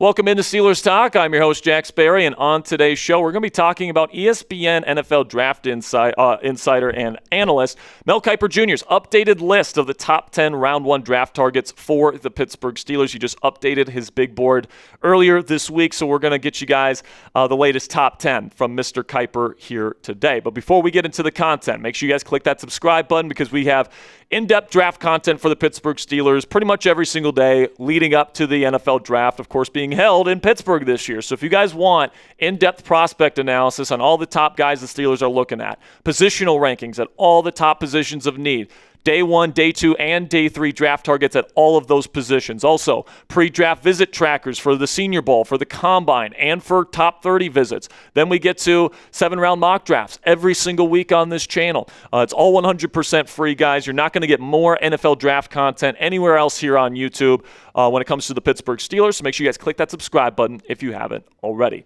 All right, now let's get into some team needs for the Pittsburgh Steelers here, at least according to me, based on the outlook of the roster. What does the Steelers need to do to build this roster for 2026? Well, right now, heading into the offseason, I believe there are 5 locked-in needs for starters. You need a quarterback, you need 2 more starting receivers, you need a number 2 starting outside corner, and you need a punter. Then let's get to some potential starter needs, depending on some of the things that could happen based on some decisions that the Steelers make this offseason. You might need a new starting defensive tackle if Cam Hayward retires or gets traded. They might need a new left guard if they don't want to start Broderick Jones or Spencer Anderson. They might need a new number 2 running back if they don't want to elevate Caleb Johnson's role this year, an inside linebacker if they end up moving on from Patrick Queen. And then depending on what they do with Jalen Ramsey, whether they want to play him at safety or nickel moving forward, the other position will be a need for the Pittsburgh Steelers. And then, and then for today's video, these are the positions of focus for Mel Kiper Jr. Quarterback, wide receiver, linebacker, cornerback, defensive tackle, and offensive guard. So those will be the positions that we talk about on today's video. And just so you guys know, the Pittsburgh Steelers draft slot this year, if you didn't already know, is 21st. So once again, we're around this 20th or 21st draft slot like we are every single year. So this is nothing new to Steelers fans. Same exact draft slot as it's been the last several seasons. So what say you guys? Let me know down there in the comment section. What position should be the number one priority for the Pittsburgh Steelers to target here in round one this year? Let me know what you guys think down there in the comment section. This will be the pinned comment on today's show. So in just a second here, I'm going to tell you about our sponsor today at Ethos. And while I tell you about Ethos today, let me know what you guys think down there in the comment section. And with that, let's have a word from our sponsor today at Ethos. And guys, the summer before I started here at Chat Sports, unfortunately, I lost my late grandfather. And as you tend to do when you lose a loved one, you begin to think about your own mortality and what would happen to the people dependent on you if something were to happen. With today's sponsor, Ethos, your family can be protected. If something were to happen to me, I want the last thing the people I love to worry about is being able to pay the bills, so I trust Ethos to keep them protected. And as you probably already know, however, the process for obtaining life insurance can be super confusing or straight up annoying with how tedious the process can be. That's where our friends at Ethos come in. As of March of 2025, Business Insider named Ethos the #1 no medical exam instant life insurance provider. Ethos is an online platform that makes getting life insurance fast and easy to protect your family's future in minutes and not months. There's no complicated process, and it's 100% online. There's no medical exam required, and you just answer a few health questions to get a quote in as little as 10 minutes. Protect your family with life insurance from Ethos today. Get your free quote at ethos.com/NFL Daily. That's ethos.com/NFL Daily to get your free quote today. Application times may vary, rates may vary, and a big thank you to Ethos for sponsoring today's edition of Steelers Talk.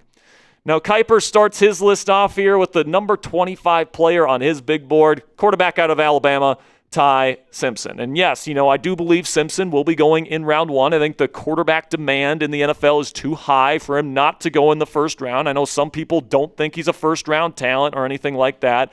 But, rest assured, guys, Ty Simpson, somebody's going to fall in love with this kid, and he's going to go in round one. This is what Mel has to say about the QB out of Bama. His lack of experience might be a concern, as Simpson didn't start a game until this season, but the production is hard to ignore. Simpson knows the game and competes on every down. He's a battler who is always trying to make a play, sometimes to his detriment. Simpson maneuvers well in the pocket and can beat defenses with his legs when the passing play isn't there. And something else that I'll add to that profile on Ty Simpson is he's one of the better in-structure playmakers in this class, especially because he's already played in a pro-style offense under Ryan Grubb there at Alabama. This guy has more under center experience than probably every other quarterback in the NFL draft this year, and that transition is usually a really tough part of the transition for these younger guys, going from shotgun and pistol-heavy offenses in college to an under center style offense in the pros. Simpson will already have that skill set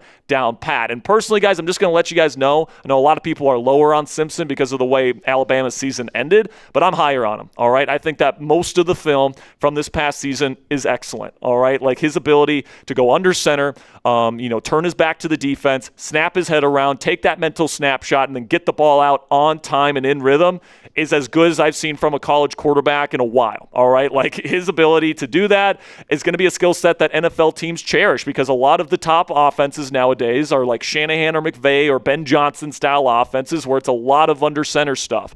And, if you need a quarterback to come in and play a pro style offense right away, Simpson, I think, is your guy to do that. And guys, before his injuries, and he had a lot of injuries towards the end of the year, guys, like he details how he had, a disc issue in his back. He had Burris in his throwing elbow. He had a stomach lining issue as well, where he could apparently only have chicken noodle soup and bread for 2 straight weeks while he was still playing college football, by the way, towards the end of the year. And then he had a rib issue in the Rose Bowl against Indiana. So, when you take those things into account, you can kind of see why he dropped off towards the end of the season. But if the Steelers are going to have a McVay or Shanahan-style offense, guys, and that's the direction it certainly looks like right now, Ty would be a phenomenal fit, and especially if you ask him to play very quickly.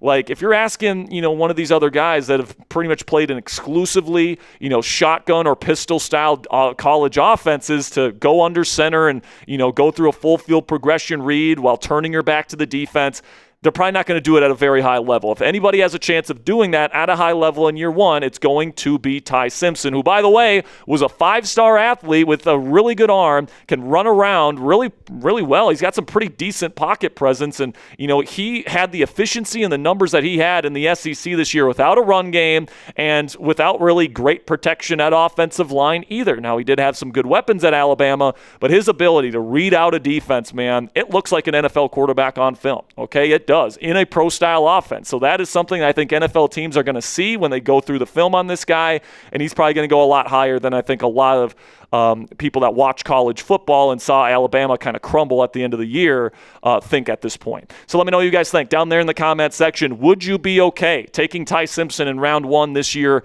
when it comes to the Pittsburgh Steelers? Give me a yes or a no down there in the comment section to let me know what you guys think about the Alabama product. Now we can move on here to the number 9 draft target for Mel Kiper Jr. when it comes to the Pittsburgh Steelers. His number 24 player on his big board, Denzel Boston. And actually, Mel had the Steelers take Denzel Boston in his first mock draft, which released on Tuesday, or actually I think it was Wednesday this week. But Kiper says this about the Washington Husky receiver. Boston has developed into a nuanced route runner who uses his size and physicality to shield defenders from the football. His length and catch radius make life miserable for opposing cornerbacks. And the way Boston quickly finds openings in coverage jumps out on tape, helping him to 14.2 yards per catch on the season. He has Velcro-esque hands, allowing him to go high or low to haul in difficult receptions. And for me, guys, Boston is one of the more complete receivers in this entire class. All right, he's not going to be a guy that necessarily runs away from you, but he's a really nuanced route runner. He can get open. He's got really long extremities, and he's got great, ability to catch the football in the air away from his body. And, his catch radius is insane, and he can box people out. Like, if you combine him with DK Metcalf, that could be a legitimate wide receiver duo for the next half decade here in Pittsburgh. And now we continue on here with the wide receiver train, this time with Georgia wide receiver Zachariah Branch, who is an absolute ball of lightning as a playmaker, including on special teams, by the way. And with Calvin Austin III potentially leaving in free agency, Branch could replace him as this team's next punt returner as well. So what Kiper has to say about the Georgia receiver: Branch doesn't have ideal size, but he has a track background and is lightning quick. He reminds me a little of Zay Flowers. Branch plays the game at a different speed than everyone else, and it is why he's so effective in space. A transfer from USC, he can take a short completion for a big gain with his explosive skill set, averaging 7.9 yards after the catch per reception. And Branch also is a dynamic returner, which would help his draft stock. And when it comes to a guy like Branch, if you bring back Aaron Rodgers for another year and you have a quarterback in there that's going to want to dump it off and, get guys to, be explosive after the catch, Zachariah Branch is as explosive as it gets when it comes to being out in open space. So if you bring back Aaron Rodgers for another season and you have an opportunity to take Zachariah Branch, this is a guy that could get into some conversations for the Pittsburgh Steelers this year. But then another Georgia Bulldog here on the list, C.J. Allen, the number 22 prospect on Mel Kiper Jr.'s big board here, the linebacker from the Bulldogs. And, Mike Tomlin was definitely a big component of Georgia Bulldogs, but I'm sure Omar Khan is still going to be keeping that love for Athens here in Pittsburgh. And this is what Mel has to say about the excellent linebacker from Georgia. Allen is a 3-down linebacker at the next level because his read and react skills are excellent, and he can make plays in all 3 aspects of the defense. He has the physicality to take on blocks in the run game, and he has the speed to chase down ball carriers once he disengages. He has the burst to blitz and to get to the quarterback too, and he can drop and defend in coverage. I agree with Mel that Allen is one of the more well-rounded linebackers in this class, and this is a tough position to be able to play at a high level on day one. I think that Allen is a bona fide NFL starting linebacker on day one. Certainly think that he's worth a relatively high draft pick. Then we get to the only corner on our list today, which is Mansour Delane from LSU. currently the number 20 player on Mel Kiper Jr.'s big board. So let's see what he has to say about the LSU product. I am very impressed with the instincts and savviness Delane shows in coverage. He is a true technician and demonstrated excellent ball skills with 27 pass breakups and 8 interceptions over his 4-year career. He excels in both man and zone coverage, and his 3.3 yards per attempt on throws in his direction was 4th in the nation. Definitely think Delane is a good football player, guys. I'm not sure if the Steelers are going to be looking to get a bona fide starter in round 1, because I think they're probably going to sign a veteran in free agency of some variety to pair with Joey Porter Jr. This might be a position they get later in the draft, but Delane's certainly a good player. Now, before we get into the top 5 draft targets for the Pittsburgh Steelers, according to ESPN's Mel Kiper Jr., make sure you guys click that thumbs up icon if you haven't already, if you are enjoying today's show. We'll try to give you guys in-depth content on the Pittsburgh Steelers every single day, so if you appreciate that, help us out here by clicking that thumbs up icon. Then we get to Peter Woods, the defensive tackle from Clemson, currently the 19th overall prospect on Mel Kiper Jr.'s big board. Woods had a little bit of a disappointing season after he was a projected top 10 draft pick heading into this season. He's a very physically talented guy, is what Kiper has to say about the Clemson Tiger. Woods wasn't elite in 2025, but the skill set is exactly what NFL teams covet. In the pros, Woods would fit nicely at 3 technique, though he has the versatility to move around on a defensive front. He plays on the inside the majority of the time, but he can also be disruptive off the edge. His strength will intrigue a lot of NFL teams no matter where he lines up, and I do think he's probably going to be somebody that impresses at the combine, which might improve his stock a little bit, but honestly, when people turn on the tape, it's probably going to lower his draft stock a little bit. It wasn't a great year for Woods on tape. But then Caden McDonald is somebody that I'm a big fan of out of Ohio State. You know, the big boy, run stuffer. This is exactly the type of thing the Pittsburgh Steelers need, in my opinion. Keanu Benton is not a run stuffer at nose tackle. I think they should move him to either 3 or 5 technique, and McDonald would be a great 1 tech that could jump into this defense immediately and be an impact. This is what Mel has to say about the Ohio State product. The Big Ten Defensive Lineman of the Year had a huge breakout season. Consider that he had 0 starts, 0 sacks, and just 24 tackles over the previous 2 seasons. McDonald crushed all those numbers over 14 starts this year. He's a force on the interior with incredible strength and quickness for a player at his size, and McDonald is active and sniffs out the football to make plays. And honestly, guys, this guy might be somebody that goes a little bit higher because he can get after quarterbacks as well as stop the run, and he does both those things at a really high level, and you just don't see that from nose tackles in the league. It's very rare to have a player like this, and kind of like a Dexter Lawrence mold of somebody that can get after quarterbacks and stop the run at a really high level. So I honestly think McDonald might sneak into some top 10 conversations before it's all said and done. But then we get to, I'm going to butcher the name, but Vega Ayoni, I think I'm saying that right. No, I completely butchered it. But the guard out of Penn State, all right? The number 17 overall prospect on Mel Kiper Jr.'s big board. And this is what Kiper has to say about Mr. Vega. I'm not going to say the last name, guys. Drives defensive tackles off the ball and sustains his blocks well. He can get to the second level and torque defenders out of the way, and he's incredibly agile at left guard for his size. I'm not going to say it, had 32 starts and gave up only 2 sacks over that time, both in 2023. And if the Steelers don't want to move Broderick Jones over to left guard and they want somebody for the future there, I could see that being a possibility. But honestly, if they want to get somebody on the offensive line, I think they're going to wait into the later rounds, unlike what they've done in some previous drafts. But then we get to Mekhi Lemon as the number 2 draft target for the Pittsburgh Steelers, according to Mel Kiper Jr., who says this about the USC wide receiver. This kid is a warrior who plays with passion. I'd want Lemon on my roster. He snatches the ball away from his body in an attacking manner, then runs with a fierce approach after the catch. He is one of my favorite players in the class, and he ranked 3rd in the nation in receiving yards per game. And what I love about Lemon, guys, is his versatility and the things that he can do. Like, you look at the number 1 receivers in the league now, they can do a lot of different things. They can get open against man, and they're really good route runners in that way. They can make tough catches. They're really good after the catch. They can win deep down the field into all 3 levels of the field, and that's what Lemon does. He's not the biggest guy in the world, but he's got an awesome, versatile skill set, and whatever you ask him to do, he's going to do it at a pretty darn high level. Would love to have him as the next number 2 receiver here in Pittsburgh. And then the number 1 draft target in round 1, according to Mel Kiper Jr. for the Pittsburgh Steelers, is none other than Jordan Tyson, the wide receiver out of Arizona State. Currently ranks 10th on Mel's big board. This is what Kiper has to say. The Colorado transfer lit up defenses for 2 seasons with the Sun Devils. Tyson's superpower is being open even when it looks like he's completely blanketed. It makes him essentially uncoverable in the red zone. He wins on 50-50 balls and outmuscles defensive backs. A hamstring injury costs him time this season, but he still posted solid numbers. And when it comes to a guy like Tyson, man, that injury is going to be the main thing that people look at. But this guy, some people are calling him, Justin Jefferson-esque in the way that he moves out in space as well, along with the ability to make tough catches in the 50-50 ball situations. Like, if this guy's healthy, this guy should be the number 1 wide receiver off the board. The film is absolutely insane. And if he starts sliding down the board, man, I would not mind it at all if he becomes a Pittsburgh Steeler.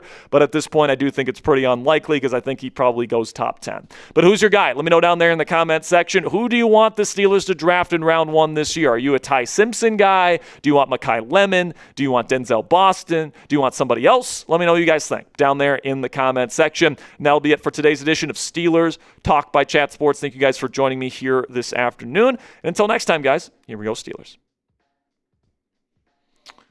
All right, I think we got enough questions. We don't need shot clock. We're already almost 2 hours into this live show, Ponzi. Let's get into the mailbag here as soon as we probably can. Kind of like Kevin Reed's answer to that question, though, Ponzi. He says he wants Caden McDonald.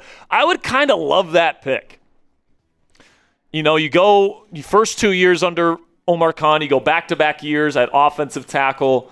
It would be kind of good, man, especially if, Cam Hayward wants out, retires, gets traded this offseason, whatever, and you need another starting defensive lineman. Like, that's the perfect opportunity to move Keanu Benton to 3 or 5 technique, and then you have an opportunity to draft your nose tackle of the future that compares to a guy like Dexter Lawrence. Like, I don't know, man. Like, if you have an opportunity to get McDonald, I would love that pick. I think that would be an absolute monster up front for the Steelers. And we've seen that the Steelers prioritize under Andy Weidel and Omar Khan. They prioritize big boys in the first round. So it would not surprise me at all if they go DT in the first round again this year. I mean, you could never, Vega Ione. That is not the way. I'm pretty sure it's Ione. That is not the way that Gage pronounced it earlier. Ione, I thought. No. What was it? It's like it's some weird pronouncing. It's like some V in there or something in there. I don't know, man. I'll figure out the pronunciation, guys. If we draft him. Don't you? Yeah, if we draft him, don't you worry. But I think you can't really go wrong with drafting trenches. I mean, if you have a dominant trench on both sides of the ball, you can win any football game. I don't care what. That's like what the Eagles' way of winning. Exactly. So I would certainly be good with a receiver, though. I would love Lemon. I would love Denzel Boston. I like the kid out of Tennessee as well. And then, if Rodgers is back, I would think about Zachariah Branch. I mean, maybe a trade down and get Branch, but, he's electric with the ball in his hands, man. So if you're going to have that offense where it's like a lot of screens, a lot of underneath stuff, you let guys run after the catch like it was last year, Branch would fit that really, really well. And he runs decent routes. He's really shifty and quick. Like Kiper said, he just plays at a different speed, and he's electric. And, he would be one of the best punt returners in the game immediately if you draft him. So I'm also open to Ty Simpson if you need to get a quarterback, as you guys know. But I'm certainly open to not going quarterback as well. I'm kind of open to everything and attached to nothing at this point, as our good friend Aaron Rodgers would say. All right, are you good to get into this here?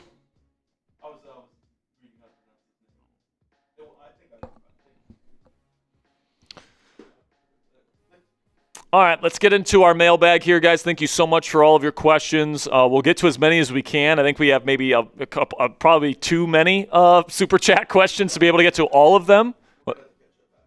And we're going to have to catch up after on Super Chats as well, apparently. So thank you guys so much. It's been so generous today. Thank you for all the Super Chats. But just so you know, we're not going to be able to get to everybody's Super Chat question today. There's just too many of them. But I appreciate your guys' support. Let's get into the mailbag right now.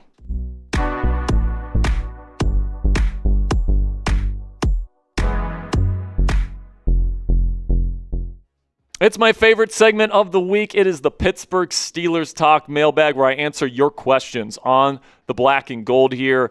At the time of me recording this video, the Steelers still don't have their next head coach. Maybe that has changed by the time that I'm putting out this video, but just if we have any head coaching questions, just give me a pass here, guys. We're filming this on Thursday on our live show, and if you guys want to join us on Thursdays for our live shows every single week and get a question on a future Steelers Talk mailbag, you guys can click that subscribe button right now, and make sure you turn on your notifications so you always know when we go live. We'll be going live when the Steelers hire their next head coach. So if you guys don't want to miss any of that, make sure you guys click that subscribe button if you haven't already. With that, let's get into your questions, starting with Bernard Nixon. Says, Sperry, do you want Aaron Rodgers back?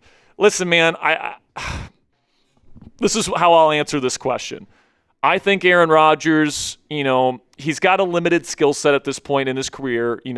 When he was at his prime, it was when he had ultimate chemistry with the guys, in his locker room and in his wide receiver room, and, had awesome continuity inside an offense. And, with him being as old as he is and, all these different things, and, he's not able to move as well as he used to. I think he's around the 20th best quarterback in football, somewhere around there. All right. But, are you going to win a Super Bowl with the 20th best quarterback in football? I would say it's pretty unlikely unless you have a truly dominant defense. And, sure, the Steelers, have a lot of talent on defense. You get the right defensive play caller here with this new regime. Who knows? You might turn it around and have a top 3 defense next year. And then, Rodgers would be able to do some good stuff. And, I think there's a good case to be made to bring Rodgers back. The continuity of a second year here in Pittsburgh, especially if Mike McCarthy's the head coach, it'd be the exact same offense. And then you bring in a couple more, better receiving options to pair with DK Metcalf, and pair that with a really good tight end duo and Darnell Washington and Pat Freiermuth. And then my guess is Rodgers would want the front office to bring back Kenny G if he's coming back. So you'd have the same running back duo that was so good for us last year. The offensive line has another year together. I could see the reasonings why the Steelers would want to bring Rodgers back if he's willing to come back for another year. But I can also understand the perspective of, let's look towards the future and let's try and get a younger guy that can be more of our long-term solution. And, let the new head coach pick his quarterback of the future and move forward with that. So I think there's a case to be made for both sides. And, I don't think anybody's an idiot for taking either side of that argument. $5 from Trumper, who says, what do you think about the Steelers wanting or waiting until next year to draft Arch Manning? First of all, we don't even know for sure if Arch is coming out next year. I don't think he's a senior. I'm pretty sure he's a junior next year.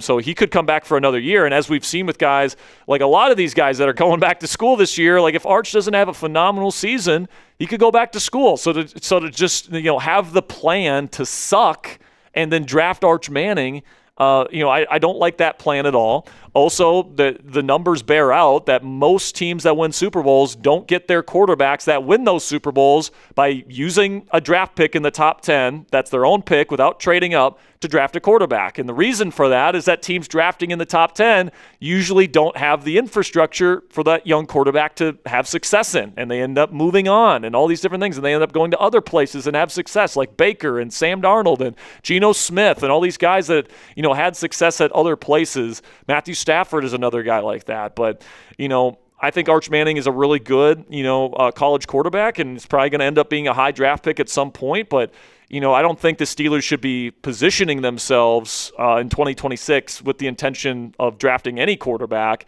in 2027, at least nobody in particular. But that's just me. Let me know what you guys think down there in the comment section. What position should be the number one priority for Pittsburgh to target in round one? They could go quarterback this year with Ty Simpson. Would you rather go receiver? Do you want to go defensive tackle, offensive line? What do you guys think? Let me know down there in the comment section.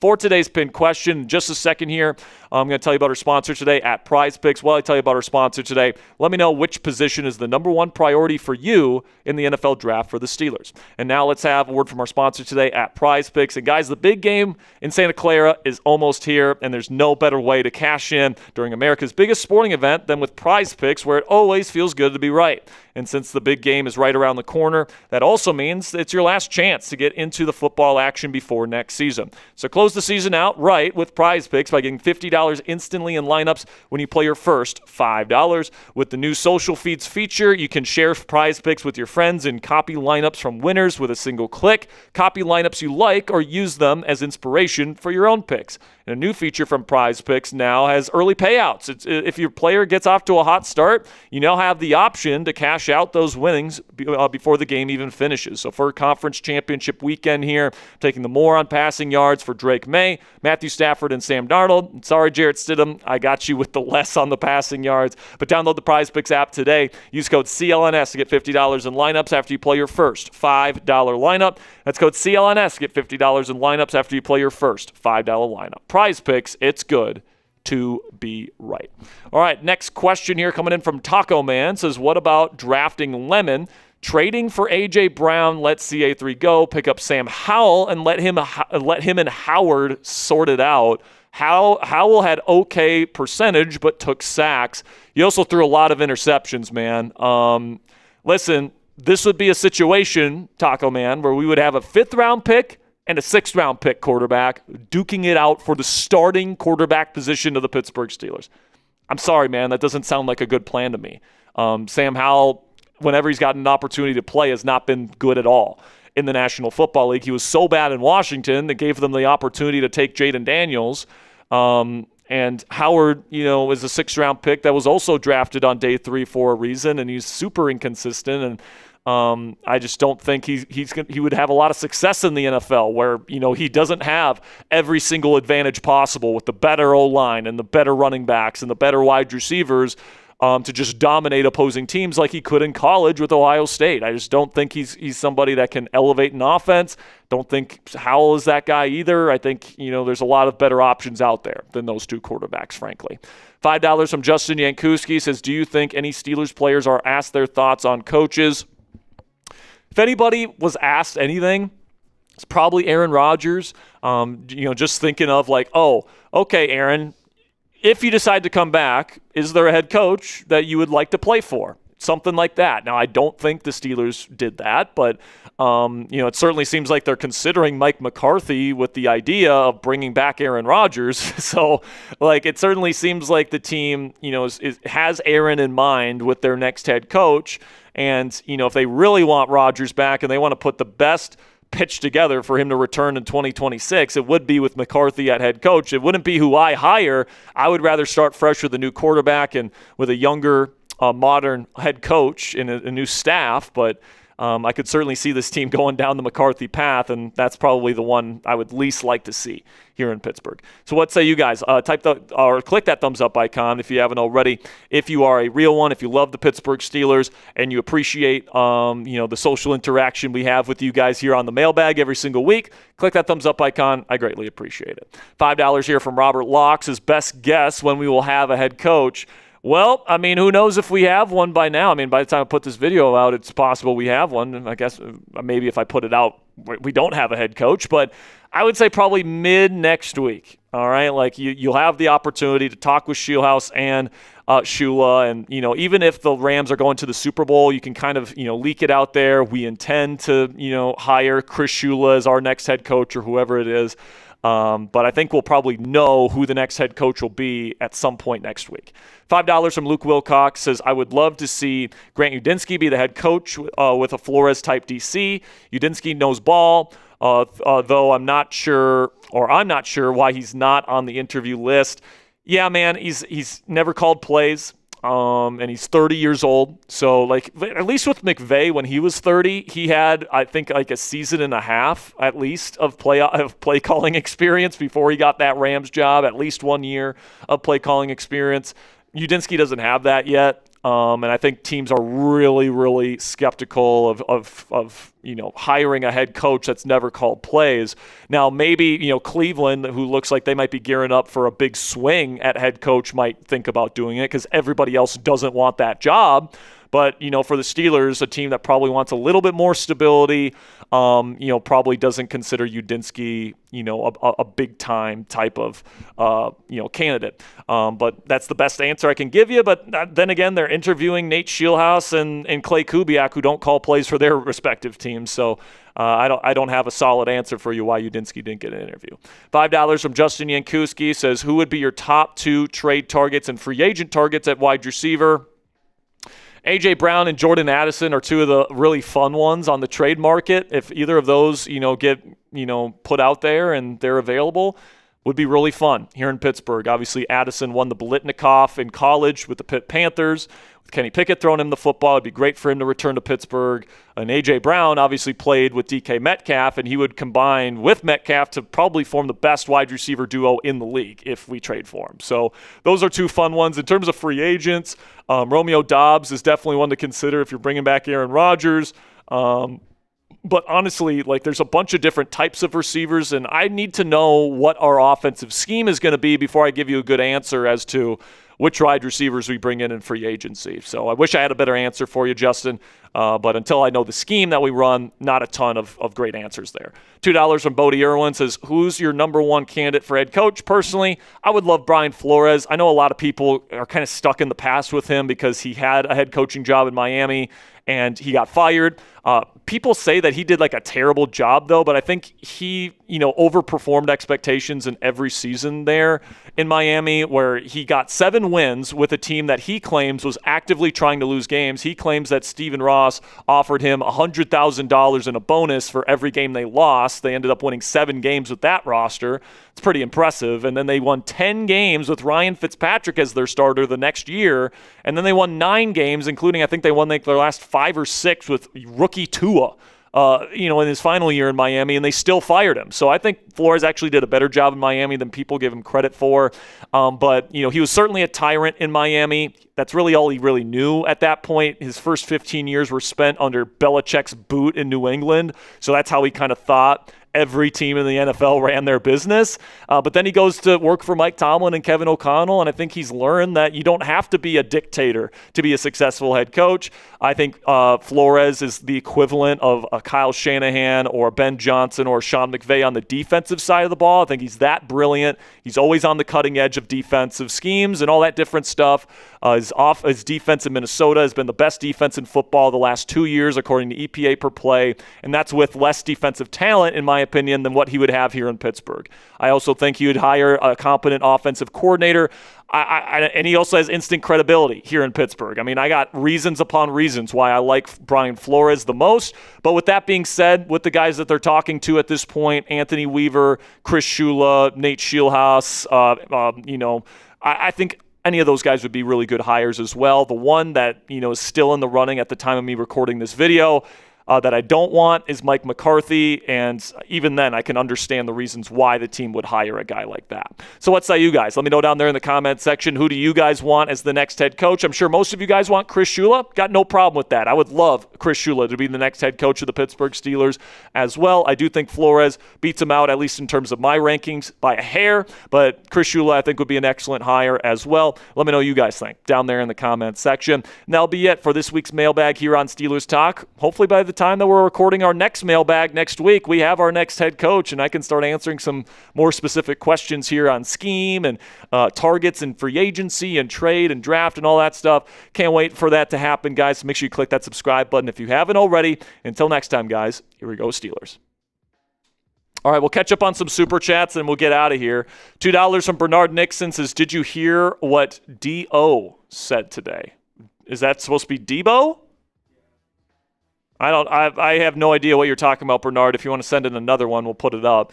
$5 from Mark Russ says, moving from Jalen, Cam, Jonnu, Queen, and Harrison saves us $60 million. We have 12 draft picks and have $100 million in free agency.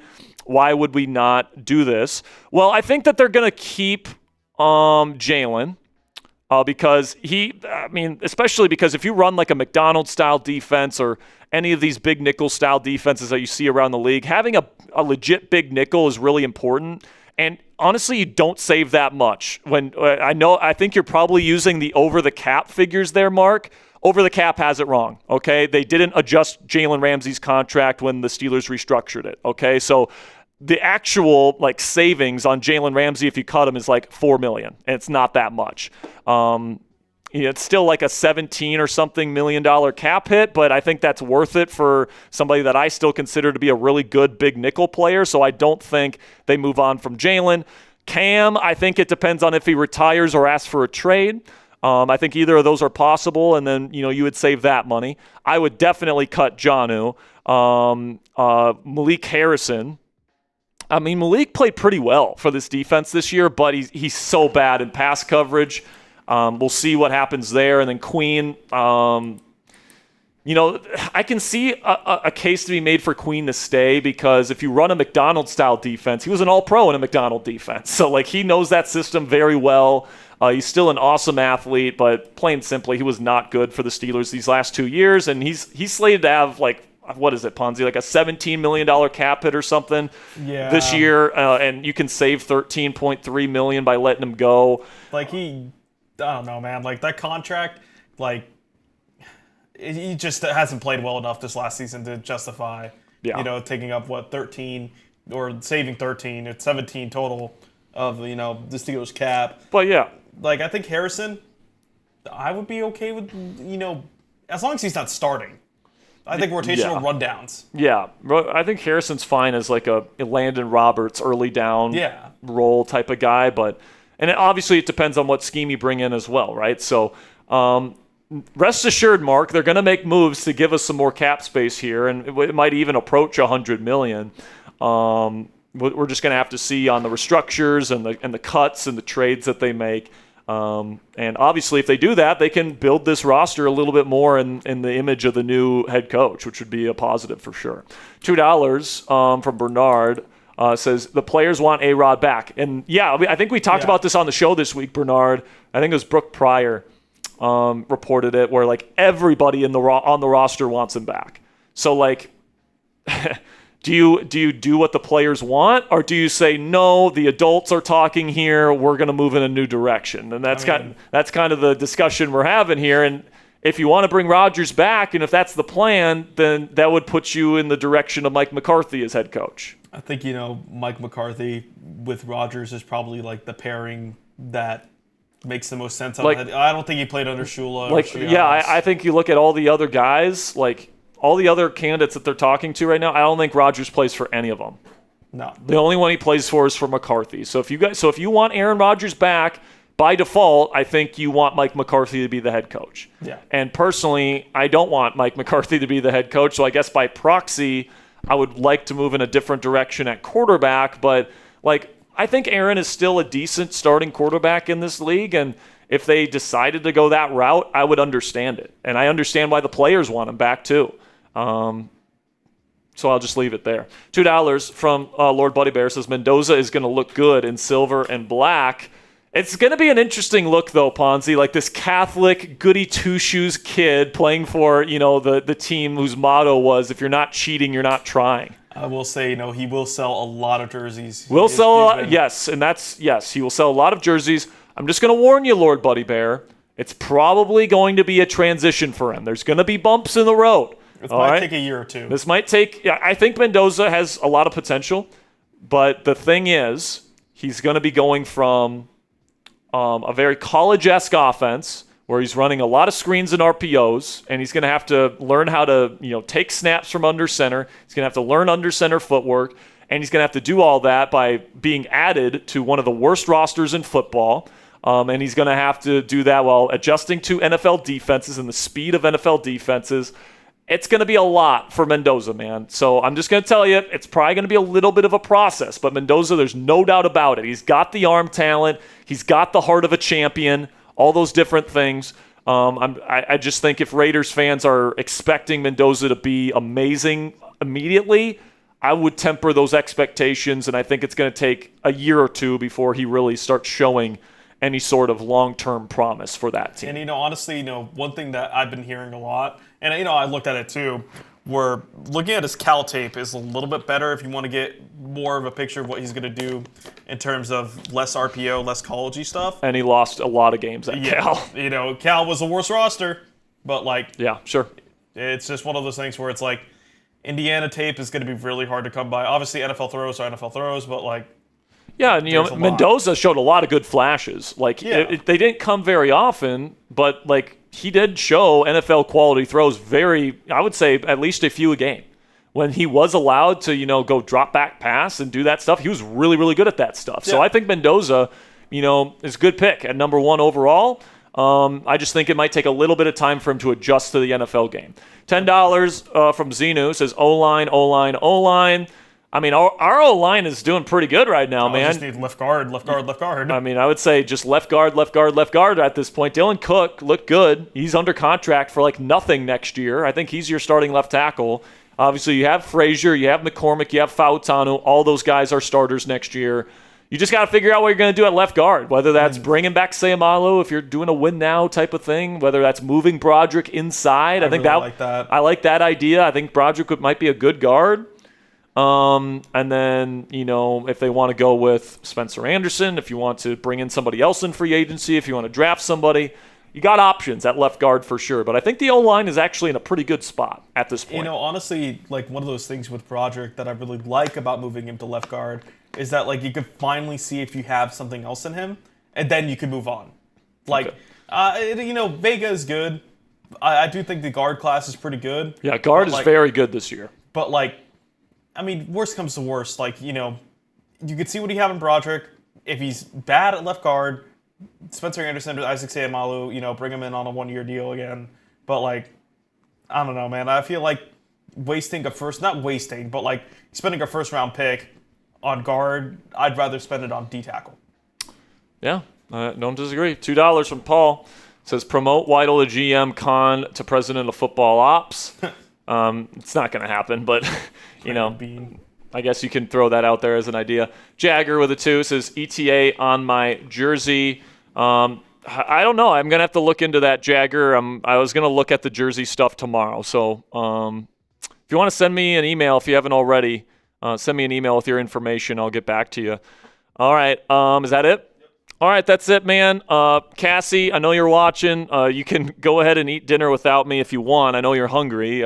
Ponzi and I still have another video to film before we head out, so we're going to be a little bit later tonight. But I want to thank each and every one of you guys. We made $125 in Super Chats on a Thursday, so that's a really good haul. I really appreciate all those donations. A lot of great questions today, all that stuff, and always love, the back and forth, the conversations that we have here on Steelers Talk. It's why I love this community. It's why me and Ponzi get out of bed every single morning and do this job and work as hard as we do. I mean, it's 8:15 on the East Coast right now, and we're still at work, so probably be here another 45 minutes or so as well. So we appreciate you. We love you guys. Thank you so much for your support. Next time we'll be live.